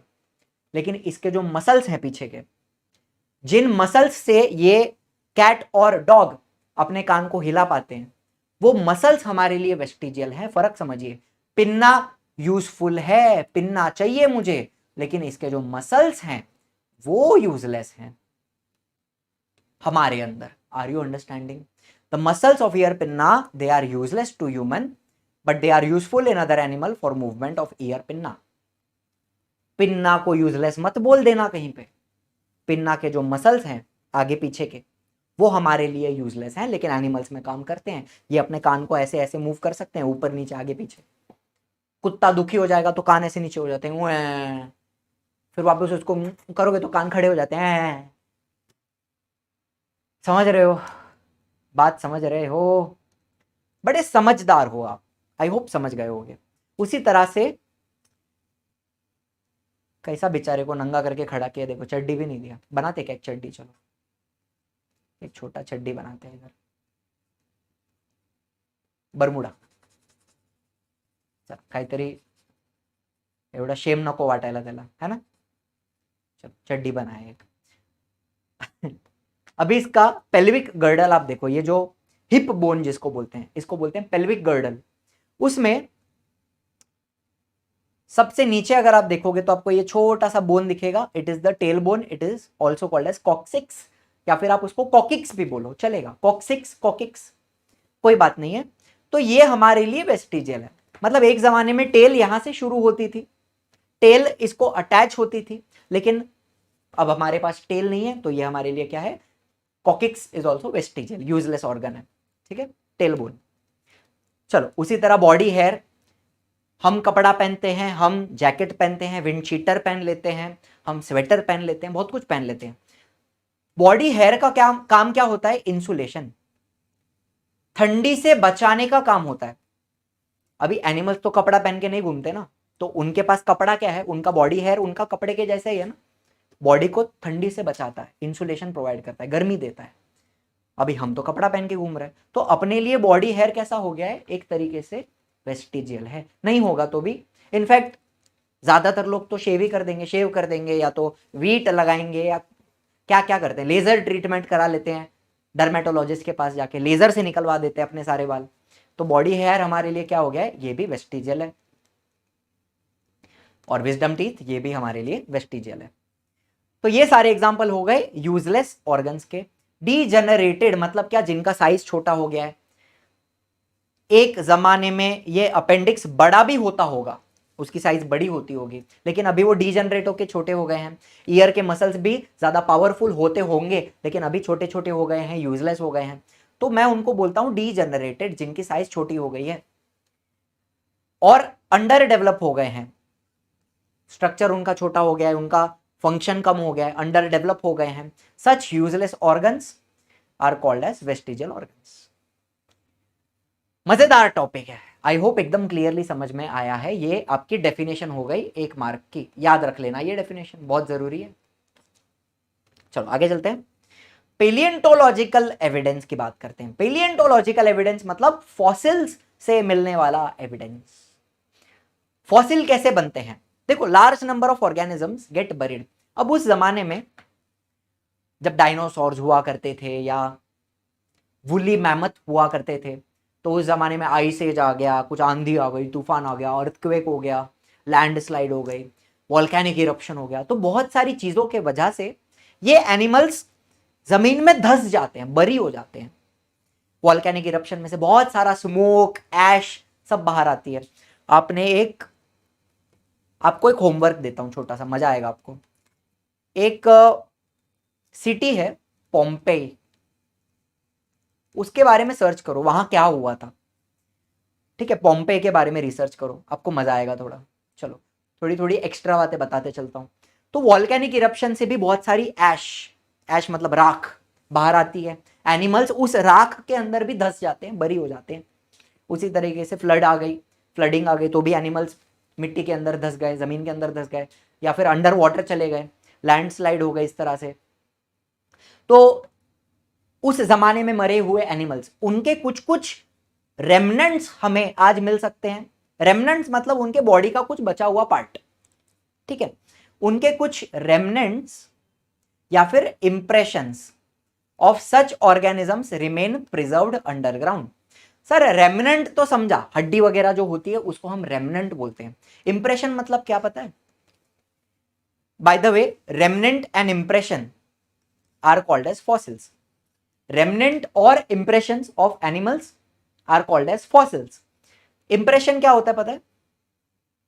देखो ये रेमनेंट है डायनासोर का, हड्डियां, उसकी प्रॉपर जो हड्डियां हमें मिली हैं वो उसके रेमनेंट्स हैं। छाप मतलब क्या? इंप्रेशन। मतलब क्या हुआ रहेगा, एक छोटा कोई एनिमल होगा जो मिट्टी में दब गया, ऐसा पूरा पचैक करके दब गया, तो दबने के बाद धीरे धीरे उसका पूरा बॉडी तो खत्म हो गया, हड्डी वड्डी कुछ नहीं बचा, लेकिन जो मिट्टी थी उसके ऊपर नीचे की, वो मिट्टी कड़क होकर पत्थर बन गई। जब हमने उस पत्थर को तोड़ के देखा तो हमें अंदर उसकी छाप दिखी। मतलब एक जमाने में इसके अंदर कोई एनिमल फंसा होगा। अब वो एनिमल का पूरा बॉडी खत्म हो गया है, कुछ भी नहीं बचा है, लेकिन उसकी छाप रह गई है उस पत्थर के अंदर, उस मिट्टी के अंदर। ऐसे इसको हम इंप्रेशंस बोलते हैं। ये भी एक तरीके का फॉसिल है, ये भी फॉसिल है, ये भी फॉसिल है, ये भी फॉसिल है। ठीक है, रेमनेंट्स और impressions of animals which are preserved underground, they are called as fossils. अच्छा, अभी मान लो हमें कुछ फॉसिल मिला, कुछ खोपड़ी वोपड़ी किसी की मिली, तो ये खोपड़ी कितनी पुरानी है, ये आदमी कभी मरा रहेगा, ये हमें कैसे पता चलेगा? By a very interesting process called as carbon dating. Carbon के साथ हम डेट पे जाएंगे। चलो पानी पीते थोड़ा, मजा आ रहा है आपको? मजा आ रहा है? काफी सारी इंटरेस्टिंग बातें बता रहा हूं।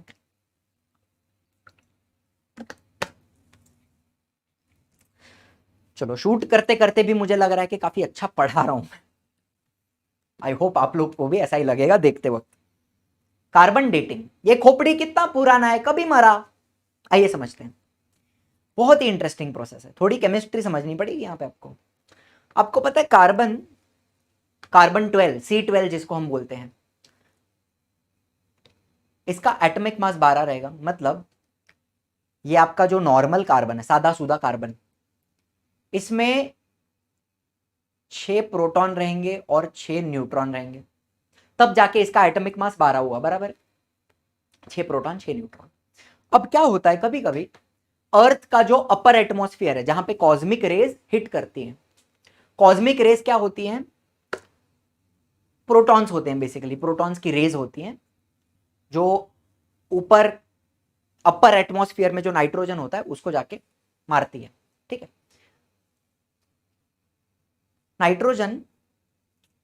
नाइट्रोजन एटॉमिक मास कितना है उसका? 14 है। तो नाइट्रोजन के न्यूक्लियस में 7 प्रोटॉन और 7 न्यूट्रॉन रहेगा। यह बात आप मानते हो? अब क्या होता है, कॉस्मिक रेज की वजह से, वैसे कॉस्मिक रेज में प्रोटॉन्स होते हैं, लेकिन वो प्रोटॉन्स दूसरी चीजों के साथ इंटरैक्ट करते हैं एटमॉस्फेयर में, एंड फिर उसमें से न्यूट्रॉन निकलता है। एकदम डिटेल में, डेप्थ में नहीं जाना है, लेकिन इतना याद रखो, ये जो नाइट्रोजन है, कुछ न्यूट्रॉन आके इस नाइट्रोजन को टक्कर मारता है। ये सब किधर हो रहा है? एटमॉस्फेयर में हो रहा है। न्यूट्रॉन आके, न्यूट्रॉन समझते हो, न्यूक्लियस में होता है न्यूट्रॉन, वो न्यूट्रॉन आके नाइट्रोजन के एटम को टक्कर मारता है। तो क्या होता है, ध्यान से सुनना, तो इसमें 6 प्रोटॉन और 8 न्यूट्रॉन प्लस 1 प्रोटॉन। क्या हुआ समझ में आया? क्या हुआ समझ में आया? ये न्यूट्रॉन किधर गया? इस न्यूट्रॉन ने एक प्रोटॉन को धक्का मार के बाहर निकाला। 7 प्रोटॉन था नाइट्रोजन के पास, तो ये जो न्यूट्रॉन था उसने एक प्रोटॉन को लात मार के बाहर निकाला और खुद जाके न्यूक्लियस के अंदर बैठ गया। 8 न्यूट्रॉन हो गया। समझ में आया? तो अब मुझे बताओ 6 प्रोटॉन मतलब एटॉमिक नंबर 6, तो इसको मैं कार्बन बोल सकता हूं, लेकिन इसका एटॉमिक मास कितना हो गया? 6 + 8 14, तो ये बन गया C14।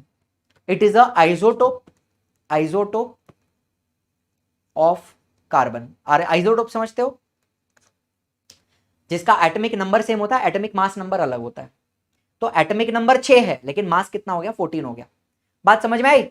न्यूट्रॉन आया, न्यूट्रॉन ने नाइट्रोजन को टक्कर मारी, एक प्रोटॉन को लात मार के बाहर निकाला और खुद जाके अंदर बैठ गया। तो इस तरीके से बनता है कार्बन 14। बड़ा इंटरेस्टिंग प्रोसेस है। समझ में आई बात? तो ये बनता है कार्बन 14, एटॉमिक मास 14। और ये कैसा होता है? एक मिनट, ये कैसा होता है? This is radio active. मतलब एक प्रकार से मैं इसको अनस्टेबल बोलूं तो चलेगा। अनस्टेबल, अनस्टेबल मतलब क्या? वो खुद ब्रेक हो जाता है वापस। कार्बन 14 अनस्टेबल है, वो टूट के वापस नाइट्रोजन बन जाता है। ठीक है, नाइट्रोजन बन के उड़ जाता है। तो ये कैसा है? अनस्टेबल है, ब्रेकडाउन होता है उसका, ब्रेकडाउन होता है, टूटता है वापस नाइट्रोजन बन जाता है, कन्वर्ट हो जाता है वापस। ठीक है, तो ये दोनों अपने एटमॉस्फेयर में होते हैं। कार्बन 12 भी होता है, कार्बन 14 भी होता है। ये दोनों CO2 बना सकते हैं, ऑक्सीजन के साथ कंबाइन करके बना सकते हैं CO2। एंड ये CO2 प्लांट्स फोटोसिंथेसिस में यूज करेंगे। मतलब जो ग्लूकोज ये लोग बनाएंगे, प्लांट जो भी कार्बोहाइड्रेट्स बनाएगा उसके अंदर कार्बन 12 भी है, कार्बन 14 भी है। इतनी बात आप मानते हो? कम ऑन, यस और नो? कार्बन किधर गया? कार्बन 12 भी था, कार्बन 14 भी था, दोनों ने CO2 बनाया, इसने भी CO2 बनाया, और ये दोनों CO2 प्लांट्स के अंदर जाएगा फोटोसिंथेसिस में। तो प्लांट के अंदर कार्बन 12 भी है और कार्बन 14 भी है। इतना आप लोगों ने मान लिया। ठीक है, यहां तक समझ में आएगा। अब जब यहां पे कोई एनिमल आया, एक गाय आई, उसने घास खाया। ठीक है, घास के अंदर भी कार्बन 12 है, कार्बन 14 है, दोनों है। जब इस एनिमल ने घास खाई तो कार्बन 12 भी अंदर जा रहा है। ठीक है, जो भी वो कार्बोहाइड्रेट खा रही है उसके अंदर कार्बन 12 भी जा रहा है और 14 भी जा रहा है। आपको एक बात बताऊं, जब तक ये गाय खाना खाती है, जब तक ये गाय खाना खाती है, the ratio of carbon 14 and 12 remains constant. मतलब क्या हो रहा है आपको बताऊं, कार्बन 14 डीके होता है, ब्रेकडाउन होता है, लेकिन जब तक गाय खाना खाएगी, रोज खाना खाएगी, तो उसके अंदर रोज कार्बन 14 आएगा। इतनी बात तो आप मानते हो? गाय अगर रोज खाना खा रही है तो उसके अंदर रोज कार्बन 14 आ रहा है, डीके भी हो रहा है, लेकिन रोज कार्बन 14 वापस भी आ रहा है। तो can I say ratio of carbon 14 is to carbon 12, ये जो रेशियो है ये कांस्टेंट रहता है जब तक ये गाय जिंदा है, जब तक वो रोज खाना खा रही है। Ratio will be constant. रोज कार्बन 14 बॉडी में आ रहा है, रेशियो कांस्टेंट है। समझ में आई बात? लेकिन हमारी गाय मर गई, डेड हो गई। Carbon consumption of the animal and plant will stop after death. मतलब ये प्राणी, ये एनिमल पहले तो मर गया, इसकी डेथ हुई, इसने खाना स्टॉप कर दिया, खाना स्टॉप कर दिया। अब मुझे बताओ क्या होगा? आप सोचो, पॉज करो वीडियो और सोचो अब क्या होगा। अब मुझे बताओ, इसके अंदर कार्बन 12 जितना है उतना रहेगा। मतलब आप बोलोगे सर उसका तो बॉडी डिकम्पोज हो गया। वैसे नहीं, वैसे नहीं। अगर मैंने इस एनिमल का एक हड्डी भी लिया, छोटा टुकड़ा भी लिया, तो उस एक हड्डी में कार्बन 12 कांस्टेंट रहेगा, अमाउंट, प्रोपोर्शन, रेशियो, कार्बन 12 का रेशियो कांस्टेंट है, कार्बन 12 चेंज नहीं हो रहा है। लेकिन कार्बन 14 कैसा है, रेडियो एक्टिव है, तो कहना इसे कार्बन 14 धीरे धीरे करके डीके होगा, डीके मतलब ब्रेक डाउन, नाइट्रोजन बनके उड़ रहा है, तो कार्बन 14 का रेशियो कम हो रहा है, यस और नो। गाय मर गई, खाना बंद कर दिया, तो उसके अंदर का कार्बन 14 धीरे धीरे कम हो रहा है, डीके हो रहा है, ब्रेक डाउन हो रहा है, रेशियो चेंज हो रहा है। ये जो रेशियो है ना, C14 इज टू C12, ये जो रेशियो है it will change because carbon 14 कम हो रहा है। इसको मर के जितना टाइम होगा उतना कार्बन 14 कम होगा। क्या ये बात आप समझ पा रहे हो, यस और नो? चलो ठीक है, समझ गए, शायद समझ गए। कार्बन का कंजम्पशन स्टॉप हो गया है, ठीक है, कार्बन कंजम्पशन स्टॉप हो गया है, only the decaying process of carbon 14 occurs continuously. Carbon 14 decay हो रहा है, ब्रेकडाउन हो रहा है, the ratio between carbon 14 and carbon 12 changes continuously. जितना टाइम उसको होगा मर के उतना ये रेशियो चेंज होते जाएगा। सर ये रेशियो कितना होता है? आप कब से रेशियो कर रहे हो, होता कितना है? कार्बन 14 इज टू कार्बन 12, ये जो रेशियो है कितना है? मजेदार रेशियो है, 1:1 ट्रिलियन। उड़ी बाबा, इसका क्या मतलब है? इसका मतलब ये है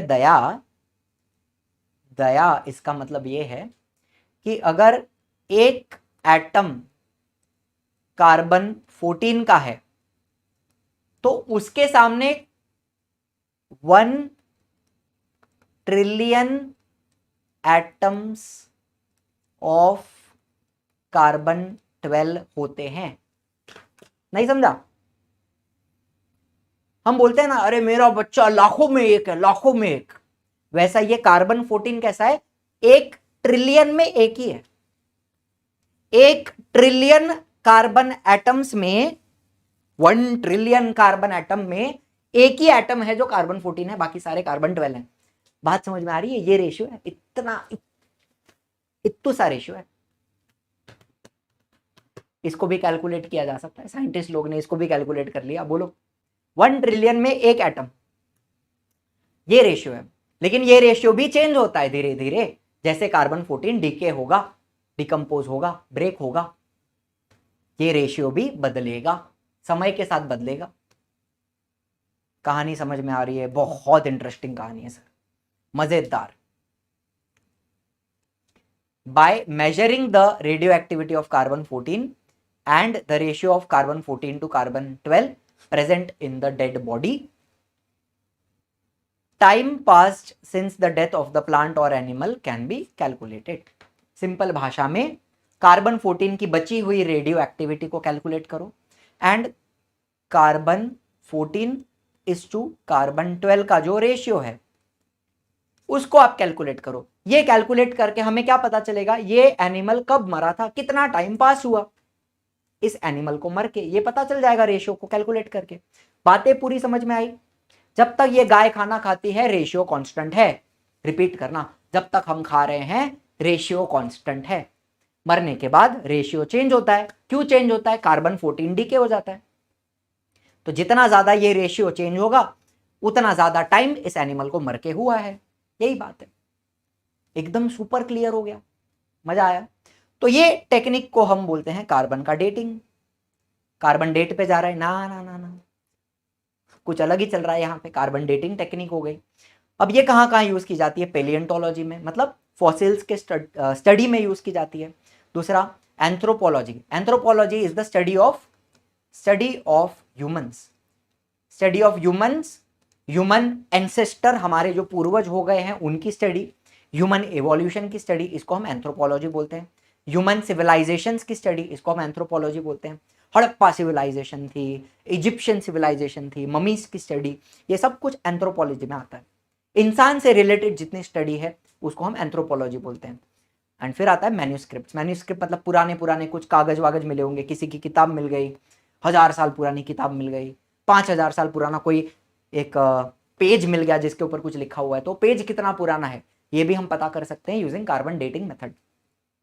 बिकॉज ये पेज भी कहीं ना कहीं प्लांट मटेरियल से बना है, पेपिरस वगैरह होता है, प्लांट से बना हुआ है, प्लांट के अंदर भी कार्बन 12 है, कार्बन 14 है, जितना ये पत्ता पुराना होगा उतना कार्बन 14 डीके हो गया। Are you understanding?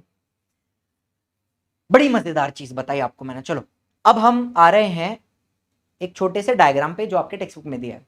इसमें क्या बोला है, अलग अलग लेयर्स को अगर आप देखो अर्थ के, खड्डा करते जाओ, खड्डा करते जाओ, डीप डीप डीप जाओ, तो सबसे डीपेस्ट लेयर में आपको किसके फॉसिल मिलेंगे? आपको इनवर्टिब्रेट्स के फॉसिल मिलेंगे, एकदम जो छोटे छोटे गरीब गरीब ऑर्गेनिजम्स हैं, लिविंग ऑर्गेनिज्म, उनके फॉसिल डीपेस्ट लेयर में मिलेंगे। क्यों? बिकॉज वो सबसे पहले अर्थ पे आए। इवोल्यूशन के हिसाब से सबसे पहले इनवर्टिब्रेट्स का इवोल्यूशन हुआ होगा, जन्म हुआ होगा। उसके बाद धीरे धीरे कुछ कुछ मछलियां बनी होंगी, मछलियों में से कुछ कुछ एम्फीबियंस बने होंगे, फिर कुछ कुछ रेप्टाइल्स बने होंगे, फिर कुछ कुछ मैमल्स और एव्स बने होंगे। तो इस तरह से ये अलग अलग लेयर्स में आपको फॉसिल्स दिखेंगे। सबसे ऊपर के लेयर में आपको मैमल्स के फॉसिल दिखेंगे, बिकॉज सबसे लेट इवोल्यूशन किसका? मैमल्स का हुआ है। सबसे पहला इवोल्यूशन इनवर्टिब्रेट का हुआ है। डायग्राम समझ में आ रहा है? डायग्राम में कोई बड़ी बात नहीं है। एंड यहां पे अलग अलग एराज बताए गए हैं। एरा मतलब एक टाइम पीरियड। तो ये इनवर्टिब्रेट्स का, पाइसिस का और एम्फीबिया का, इनवर्टिब्रेट्स, एम्फीबिया, पाइसिस, इनका होता है पेलियोजोइक एरा। ठीक है, एम्फीबियन एंड पाइसिस, एपीपी, थोड़ा याद रखने के लिए, amphibian pisces Palaeozoic, amphibian pisces Palaeozoic, APP, app. फिर रेप्टाइल्स आते हैं मेसोजोइक एरा में, जहां पे हम डायनासोर का जो एरिया जुरासिक या मेसोजोइक एरा बोल सकते हैं। जुरासिक पीरियड होता है, मेसोजोइक एरा होता है। एरा ज्यादा बड़ा होता है, एरा के अंदर पीरियड आता है। ठीक है, तो डायनासोर्स वगैरह जो है, रेप्टाइल्स का इवोल्यूशन मेसोजोइक एरा में हुआ है, तो reptile Mesozoic. Rimmi, app, Rimmi, वो रम्मी खेलने का एक ऐप आता है ना, रम्मी खेलते हैं, ऐसा पत्ते का गेम होता है वो। ऐप पे क्या खेल रहे हैं? रम्मी। ऐप पे rummy. Amphibian, pisces, Palaeozoic, reptiles and Mesozoic. And बाद में आता है एएमसी। एव्स हैं, बर्ड्स हैं, और ये हमें सिनोजोइक एरिया में मिलते हैं। Aves mammals and they are found in Cenozoic era. App पे रम्मी खेल रहे थे, और इसका क्या बनाओगे? एएमसी का आमची, आपली, रम्मी, आमची, ऐसा कुछ बना सकते हैं क्या? देखो आपके हिसाब से, app, rummy, AMC, amphibia, pisces, Palaeozoic, reptile, Mesozoic, aves, mammals, Cenozoic. चलो ऐसे याद रखेंगे। फिर बात करते हैं कनेक्टिंग लिंक्स। अब हम एनिमल क्लासिफिकेशन जब पढ़ते हैं, होए होए होए, प्यास लग गई। देखो कितने बज रहे हैं? 12:30। बस 10 मिनट में खाना खाने जाता हूँ। खाना नहीं खाया अब तक। कितने बज रहे हैं? 12:30 बज रहे हैं, दिख रहा है? 8 बजे से रिकॉर्ड कर रहा हूँ सुबह से। चलो और बाकी है रिकॉर्डिंग ना, डार्विन्स थियरी बाकी है, लमार्किज्म बाकी है, रिकॉर्डिंग हो तो रही है ना? हाँ चल रहा है माइक। कनेक्टिंग लिंक, जब हम एनिमल क्लासिफिकेशन पढ़ेंगे तो अर्थवर्म जो है वो एनेलिडा फाइलम में आता है, ग्रुप में आता है, एंड कॉकरोच जो है वो आर्थ्रोपोडा के ग्रुप में आता है, फाइलम में आता है। बराबर है? हम क्या मानते हैं कि एनेलिडा से आर्थ्रोपोडा का इवोल्यूशन हुआ होगा, मतलब पहले अर्थवर्म आए, अर्थवर्म के बाद आर्थ्रोपोडा आए, एनेलिडा के बाद आर्थ्रोपोडा आए, इस तरीके से इनका इवोल्यूशन हुआ होगा। ठीक है, लेकिन जब ये इवोल्यूशन हो रहा होगा, ऐसा डायरेक्टली तो नहीं आया ना कि एनेलिडा से डायरेक्ट आर्थ्रोपोडा, ऐसे जंप करके आर्थ्रोपोडा, ऐसे तो नहीं आया। इनके बीच में भी ऐसा कोई एनिमल होगा जो थोड़ा थोड़ा एनेलिडा जैसा है और थोड़ा थोड़ा आर्थ्रोपोडा जैसा है। हो सकता है ना, क्यों नहीं हो सकता? एक कंटिन्यूअस प्रोसेस है ना, ऐसा नहीं है कि वन के बाद डायरेक्टली 2 आया, नहीं, 1 के बाद 1.1 आएगा, 1.2 आएगा, इनफैक्ट 1.12 आएगा, 1.123, 1.1234 ऐसे करके जा रहा है वो इवोल्यूशन, स्लो प्रोसेस है, डायरेक्ट 1 के बाद 2 नहीं आता है, बीच में बहुत सारे इनफाइनाइट नंबर्स होते हैं, 1 और 2 के बीच में इनफाइनाइट नंबर्स होते हैं ना, हो सकते हैं, वैसी बात है। तो एनेलिडा और आर्थ्रोपोडा के बीच में भी कुछ एनिमल आए होंगे जो थोड़े थोड़े एनेलिडा जैसे हैं, थोड़े थोड़े आर्थ्रोपोडा जैसे हैं। एग्जाम्पल के तौर पे पेरिपेटस ले रहे हैं, इनको हम कनेक्टिंग लिंक बोलते हैं basically. Some organisms show characters by which they are related to 2 different groups. तो ये जो पेरिपेटस है वो एनेलिडा जैसा भी है, आर्थ्रोपोडा जैसा भी है, तो हमें इनके कैरेक्टर को याद करना है। आइए समझते हैं। पेरिपेटस के पास एक तो होती है सेगमेंटेड बॉडी। मुझे बताओ इसके बॉडी पे क्या आपको कुछ लाइंस दिखाई दे रही है? लाइंस, सेगमेंटेशन, इसको सेगमेंटेशन बोलते हैं। तो ऐसा ही सेम सेगमेंटेशन आपको अर्थवर्म में भी दिखता है, सेगमेंटेड बॉडी, सिंपल पॉइंट। दूसरा, थिन क्यूटिकल, क्यूटी पाए। क्यूटिकल मतलब क्या? एक पतला प्रोटेक्टिव लेयर होता है, ट्रांसपेरेंट पतला लेयर होता है इनके ऊपर, स्किन के जैसा। स्किन नहीं है मतलब उस लेयर में सेल्स वगैरह नहीं होते, सिर्फ एक पतला लेयर होता है प्रोटीन वगैरह का बना हुआ। वो प्रोटीन का लेयर, उसको हम क्यूटिकल बोलते हैं। सिंपल उसको मैं प्रोटेक्टिव आउटर लेयर बोलूं, आपको समझ में आएगा। प्रोटेक्टिव आउटर लेयर अर्थवर्म के ऊपर होता है, थिन क्यूटिकल, प्रोटेक्शन देता है, उसको ब्रीथ करने में, रेस्पिरेशन करने में हेल्प करता है, उसको गीला रखने में भी हेल्प करता है। अर्थवर्म हमेशा देखोगे गीला रहेगा, कभी वो उसका स्किन कभी ड्राई नहीं होगा। अगर ड्राई हो गया तो वो रेस्पिरेशन नहीं कर पाएगा। अगर अर्थवर्म को रेस्पिरेशन करना है, skin has to be moist, और वो मॉइस्ट रखने का काम क्यूटिकल करता है। इसी तरीके से ये क्यूटिकल पेरिपेटस के ऊपर भी होता है, पेरिपेटस। एक और चीज इसके पास होती है, पैरापोडिया लाइक ऑर्गन्स। देखो मैं पैरापोडिया नहीं बोल रहा हूं, मैं पैरापोडिया जैसा ऑर्गन। तो आपको ये जो ऑर्गन दिख रहे हैं जो इसके लोकोमोशन में है, इसको हेल्प करेंगे, लोकोमोटरी ऑर्गन्स हैं, ये पैरापोडिया जैसे ऑर्गन है। पैरापोडिया नहीं बोलूंगा, इनफैक्ट इनको लेबोपोडिया बोलते हैं। लेबोपोडिया अलग होता है थोड़ा, बट पैरापोडिया जैसा। एंड ये इस एनिमल का नाम है नेरीज। इसके पास ये जो छोटे छोटे लेग्स आपको दिख रहे हैं, ये उसके क्या हैं? पैरापोडिया, लोकोमोशन में हेल्प करते हैं। चलो यहां तक बात समझ में आई, मजा आया आपको? अर्थवर्म का 3 कैरेक्टर बताया मैंने, सेगमेंटेड बॉडी है, क्यूटिकल है और पैरापोडिया जैसा ऑर्गन है। अर्थवर्म का नहीं, मतलब एनेलिडा जैसा ऑर्गन, एनेलिडा के जैसा कैरेक्टर्स बताया। अर्थवर्म के पास पैरापोडिया नहीं होता है, उसके पास सीटे होते हैं। तो मैंने आपको एनेलिडा के जैसा कैरेक्टर्स बताया। अब अगर मैं आर्थ्रोपोडा के साथ कंपेयर करूं तो यहां पर ट्रेकियल रेस्पिरेशन मुझे देखने मिलता है। आपको पता है ट्रेकिया क्या होता है? ट्रेकिया हमारी जो कॉकरोच होती है, हमारी मतलब क्या, अपनी प्यारी कॉकरोच नहीं है, जो कॉकरोच हम देखते हैं उसके बॉडी में पतले पतले ट्यूब्स होते हैं। आपको दिख रहे हैं ये सारे ट्यूब्स,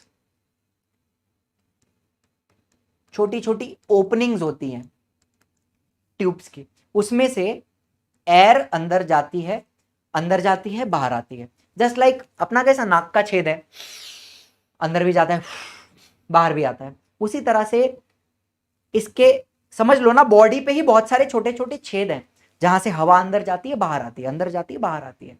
इसको हम ट्रेकिया बोलते हैं।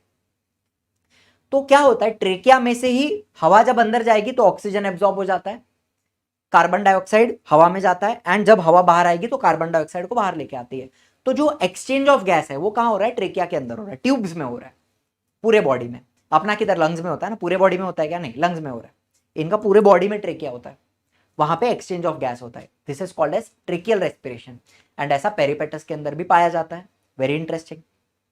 दूसरी बात, आपको दिखेगा ओपन सर्कुलेटरी सिस्टम। अब क्या होता है, हमारी जो सर्कुलेटरी सिस्टम है ह्यूमन की, इसको हम क्या बोलते हैं? Closed circulatory system. मतलब आपका जो ब्लड है वो हमेशा किसी ना किसी ट्यूब के अंदर है, या तो वो आर्टरी में है, या तो वो कैपिलरीज में है, या तो वेन में है, आर्टेरियोल्स में है, वेन्यूल्स में है, कहीं पे भी है, लेकिन हमेशा वो ट्यूब्स में है, ब्लड वेसल्स के अंदर है, खुला किधर भी घूम रहा नहीं है। आपका ब्लड कभी भी खुला नहीं घूमता है, हमेशा ब्लड वेसल्स में होता है। ये बात आप समझते हो, मानते हो ना ये बात? लेकिन कॉकरोच के अंदर अगर आप देखो, देखो कोई डरने वाली, किधर गया यार, डरने वाली बात नहीं है। कॉकरोच के अंदर इसका जो हार्ट होता है, हार्ट, ये सब नाम वाम मत पढ़ो, नाम वाम मत पढ़ो। हार्ट के अंदर 13 चेंबर्स होते हैं। कितने? 13 चेंबर्स। किधर होता है हार्ट?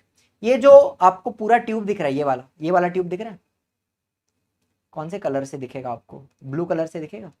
ये जो पूरा ट्यूब है, ये जो इतनी बड़ी लंबी ट्यूब दिख रही है ना, डॉर्सल, इसको डॉर्सल साइड बोलते हैं, इसको वेंट्रल बोलते हैं। तो ये जो कॉकरोच है, इसका हार्ट डॉर्सल होता है, पीठ पे होता है। ऐसे कॉकरोच चल रही है तो उसके पीठ पे हार्ट होता है, लंबा, 13 चेंबर्स होते हैं उसमें। तो मुद्दा क्या है, इसका जो ब्लड है, अब आपको कौन से कलर से दिखाऊं मैं, ब्लैक कलर से दिखाऊं? इसका जो ब्लड है वो हार्ट के अंदर जा रहा है, आपको दिख रहा है एरोस, देखो आप, हार्ट के अंदर जा रहा है, ऐसे हार्ट के अंदर पंप हो रहा है, हो रहा है, यहां से बाहर आ रहा है, नहीं दिखा? कौन से कलर से दिखाऊं? ग्रीन दिखेगा। ये ब्लड यहां से अंदर गया, ऐसे ऐसे ऐसे ऐसे ऐसे ऐसे पंप हुआ, हुआ, यहां से बाहर आया, और बाहर आके पूरे बॉडी में खुला घूमता है। खुला मतलब इसके जो ऑर्गन्स होते हैं, वो ऑर्गन्स ब्लड के अंदर डायरेक्टली फ्लोट हो रहे हैं। कॉकरोच के जो ऑर्गन्स होते हैं वो ब्लड के अंदर फ्लोट होते हैं डायरेक्टली, एंड फिर से ये ब्लड यहां से हार्ट के अंदर जाएगा, पीछे से वापस बाहर आएगा यहां से। समझ में आ रही है बात? इसको बोलते हैं ओपन सर्कुलेशन, बिकॉज जो ब्लड है वो डायरेक्टली ऑर्गन्स के कांटेक्ट में आ रहा है, this is called open circulation. तो ऐसा ओपन सर्कुलेशन भी पेरिपेटस में पाया जाता है, आर्थ्रोपोडा के जैसा। तो यहां पे आर्थ्रोपोडा के मैंने दो कैरेक्टर बताए, tracheal respiration and open circulatory system. समझ में आई बात? अपना क्लोज्ड है, इनका ओपन है। सो एनिलिडा जैसा भी है और आर्थ्रोपोडा जैसा भी है, peripatus is a connecting link between annelida and arthropoda. उसी तरीके से चलो मैं बात करता हूं कुछ रेप्टाइल्स की, सांप की बात कर रहा हूं। सांप अंडे देता है, एग्स देता है, ठीक है, रेप्टाइल्स अंडे देते हैं। सांप को कुछ बाल वाल होते हैं क्या ऊपर, ऐसा बाल वाल होता है? नहीं। सांप दूध देते हैं क्या? नहीं। दूध पीते भी नहीं है, नागपंचमी को ऐसा दूध पिलाने का नहीं, सांप दूध नहीं पीते, उनके लिए हानिकारक है, जानलेवा हो सकता है, दूध वूध नहीं देने का सांप को, ठीक है। सांप अंडे देते हैं। और मैमल्स की बात करें, मैमल्स के पास हेयर होता है बॉडी पे, and they provide milk, milk हो गया ना, मिल्क। मैमरी ग्लैंड्स होते हैं मैमल्स के पास, क्या होता है? मैमरी ग्लैंड्स, जहां से मिल्क प्रोड्यूस होता है, अपने जो बच्चे होते हैं उनको वो दूध पिला सकते हैं। इनके बीच में, रेप्टाइल और मैमल के बीच में एक एनिमल आता है, डक बिल्ड प्लेटिपस। अब ये डक बिल्ड प्लेटिपस रेप्टाइल जैसा भी है और मैमल जैसा भी है। इसके पास ये एक तो अंडे देता है, it lays eggs like reptiles, and it has presence of mammary gland and hair like mammals. मतलब ये अंडे भी देता है, दूध भी देता है, अंडा भी देता है, दूध भी देता है, और बॉडी पे हेयर भी होता है, पानी में रहता है, स्विमिंग करता है पानी में, अलग ही कुछ है। तो ये एक कनेक्शन है किसके बीच में? रेप्टाइल्स के और मैमल्स के बीच का कनेक्शन है, डक बिल्ड प्लेटिपस, दोनों के जैसा है। एंड फिर बात करते हैं एक और, lung fish. Lung fish can perform respiration with lungs irrespective of being a fish. मतलब ये एक मछली है, हम मानते हैं कि ये एक मछली है, इसके पास इनफैक्ट गिल्स भी होते हैं। कौन सा? शुभमन गिल्स? नहीं, रेस्पिरेटरी गिल्स। अंडर वाटर ये गिल्स से रेस्पिरेशन कर सकती है, लेकिन मान लो कभी पानी के अंदर ऑक्सीजन की मात्रा कम हो गई, पानी में इनफ ऑक्सीजन नहीं है, तो ये सरफेस पे आके बुड़ बुड़ बुड़ बुड़ बुड़ बुड़ बुड़ बुड़ बुड़ ऐसे करके अपने लंग्स से भी ब्रीथ कर सकती है, गल्प कर सकती है एयर को, ऐसे हवा गल्प करती है वो, सरफेस पे आके। समझ में आई बात? So lung fish is a connection between fish and amphibians. Amphibian मतलब बेडुक, मछली और एम्फीबियन के बीच का कनेक्शन है यहाँ पे लंग फिश। गिल्स भी होते हैं, लेकिन पानी अगर गंदा है, पानी में ऑक्सीजन कम है, तो वो ऊपर आके गुड़ गुड़ गुड़ गुड़ गुड़ ऐसे करके हवा को गल्प करती है। बात समझ में आ रही है? मजा आ रहा है? चलो लास्ट एविडेंस लेते हैं, एम्ब्रियोलॉजिकल एविडेंस। सबसे सिंपल और सबसे सोपा एविडेंस, एम्ब्रियोलॉजिकल एविडेंस। हम यहाँ पे क्या बोल रहे हैं, हमारे पास कुछ एनिमल्स के स्पेसिमेन है, मछली है, सैलेमेंडर, टॉर्टोइस, चेक, पिग, काफ, रैबिट, ह्यूमन, इनके सबके हम अर्ली एम्ब्रियो देखें, अर्ली एम्ब्रियो आपको सब सेम दिख रहे हैं। आपको अगर एक ताटली में, एक डिश में ये सब एम्ब्रियो मैंने ऐसा रख के दिया और बोला देखो बताओ पिग का कौन सा है, रैबिट का कौन सा है, सैलेमेंडर कौन सा है, मछली कौन सा है, आप नहीं बता पाएगा। सब ऑलमोस्ट सेम दिख रहे हैं ना, ऑलमोस्ट सब सेम है। अर्ली एम्ब्रियो शो सिमिलैरिटीज, बरोबर है। लेकिन जैसे जैसे डेवलपमेंट होती है आपको दिखेगा मछली मछली के जैसी दिख रही है, सैलेमेंडर सैलेमेंडर, टॉर्टोइस है, चिक है, ये पिग हो गया, ये काफ हो गया, ये रैबिट हो गया, ये ह्यूमन हो गया, सबका आपको फर्क दिखाई दे रहा है जैसे जैसे डेवलपमेंट होती है। लेकिन सिमिलैरिटीज इन इनिशियल स्टेज, यहां पर सिमिलैरिटीज हैं, सिमिलैरिटीज। इससे क्या पता चलता है, common origin of all of these animals, कि ये सारे एनिमल्स का जो पूर्वज है, जो एंसेस्टर है, वो कॉमन रहा होगा, बिकॉज उनकी जो शुरुआत की डेवलपमेंट है वो बहुत सिमिलर है, ऑलमोस्ट सब सेम दिखते हैं, पता भी नहीं चलेगा किसका क्या है। ठीक है, ये भी एक तरीके का एविडेंस हो गया इवोल्यूशन का। चलो तो हमने क्या क्या देखा, कौन से देखे, एक एक बता दो। पहला मॉर्फोलॉजिकल, दूसरा एनाटॉमिकल, तीसरा हमने क्या देखा था, वेस्टिजियल देखा, वेस्टिजियल। फिर चौथा हमने पैलेंटोलॉजिकल देखा,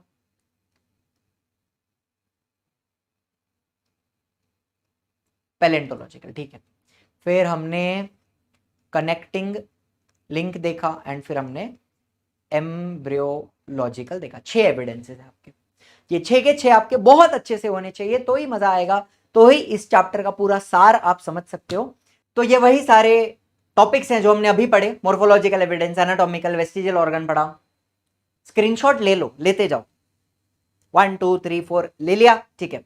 वेस्टिजियल ऑर्गन पढ़ा, palaeontological evidence, connecting link, embryological evidence, इसका भी स्क्रीनशॉट ले लो, ले लिया। इतना आपको आना चाहिए, ये जितने भी एविडेंसेस हैं ये सारे आपको इतने आने चाहिए, ठीक है। आज की कहानी यहां तक, आई होप सारे कंसेप्ट क्लियर हुए हैं, समझ में आया है, मजा आया है। यही मजा अगर लाइव में चाहिए तो ये हमारा बैच है आराम 5.0। This is the full team of teachers जो आपको सारे सब्जेक्ट पढ़ाएगी। एंड कोई भी इंक्वायरी है तो ये दोनों नंबर दिए हुए हैं, डिस्क्रिप्शन में भी डिटेल्स दी हुई हैं। बस thank you so much for watching, I will see you in the next one. Bye bye, जय हिंद, जय महाराष्ट्र।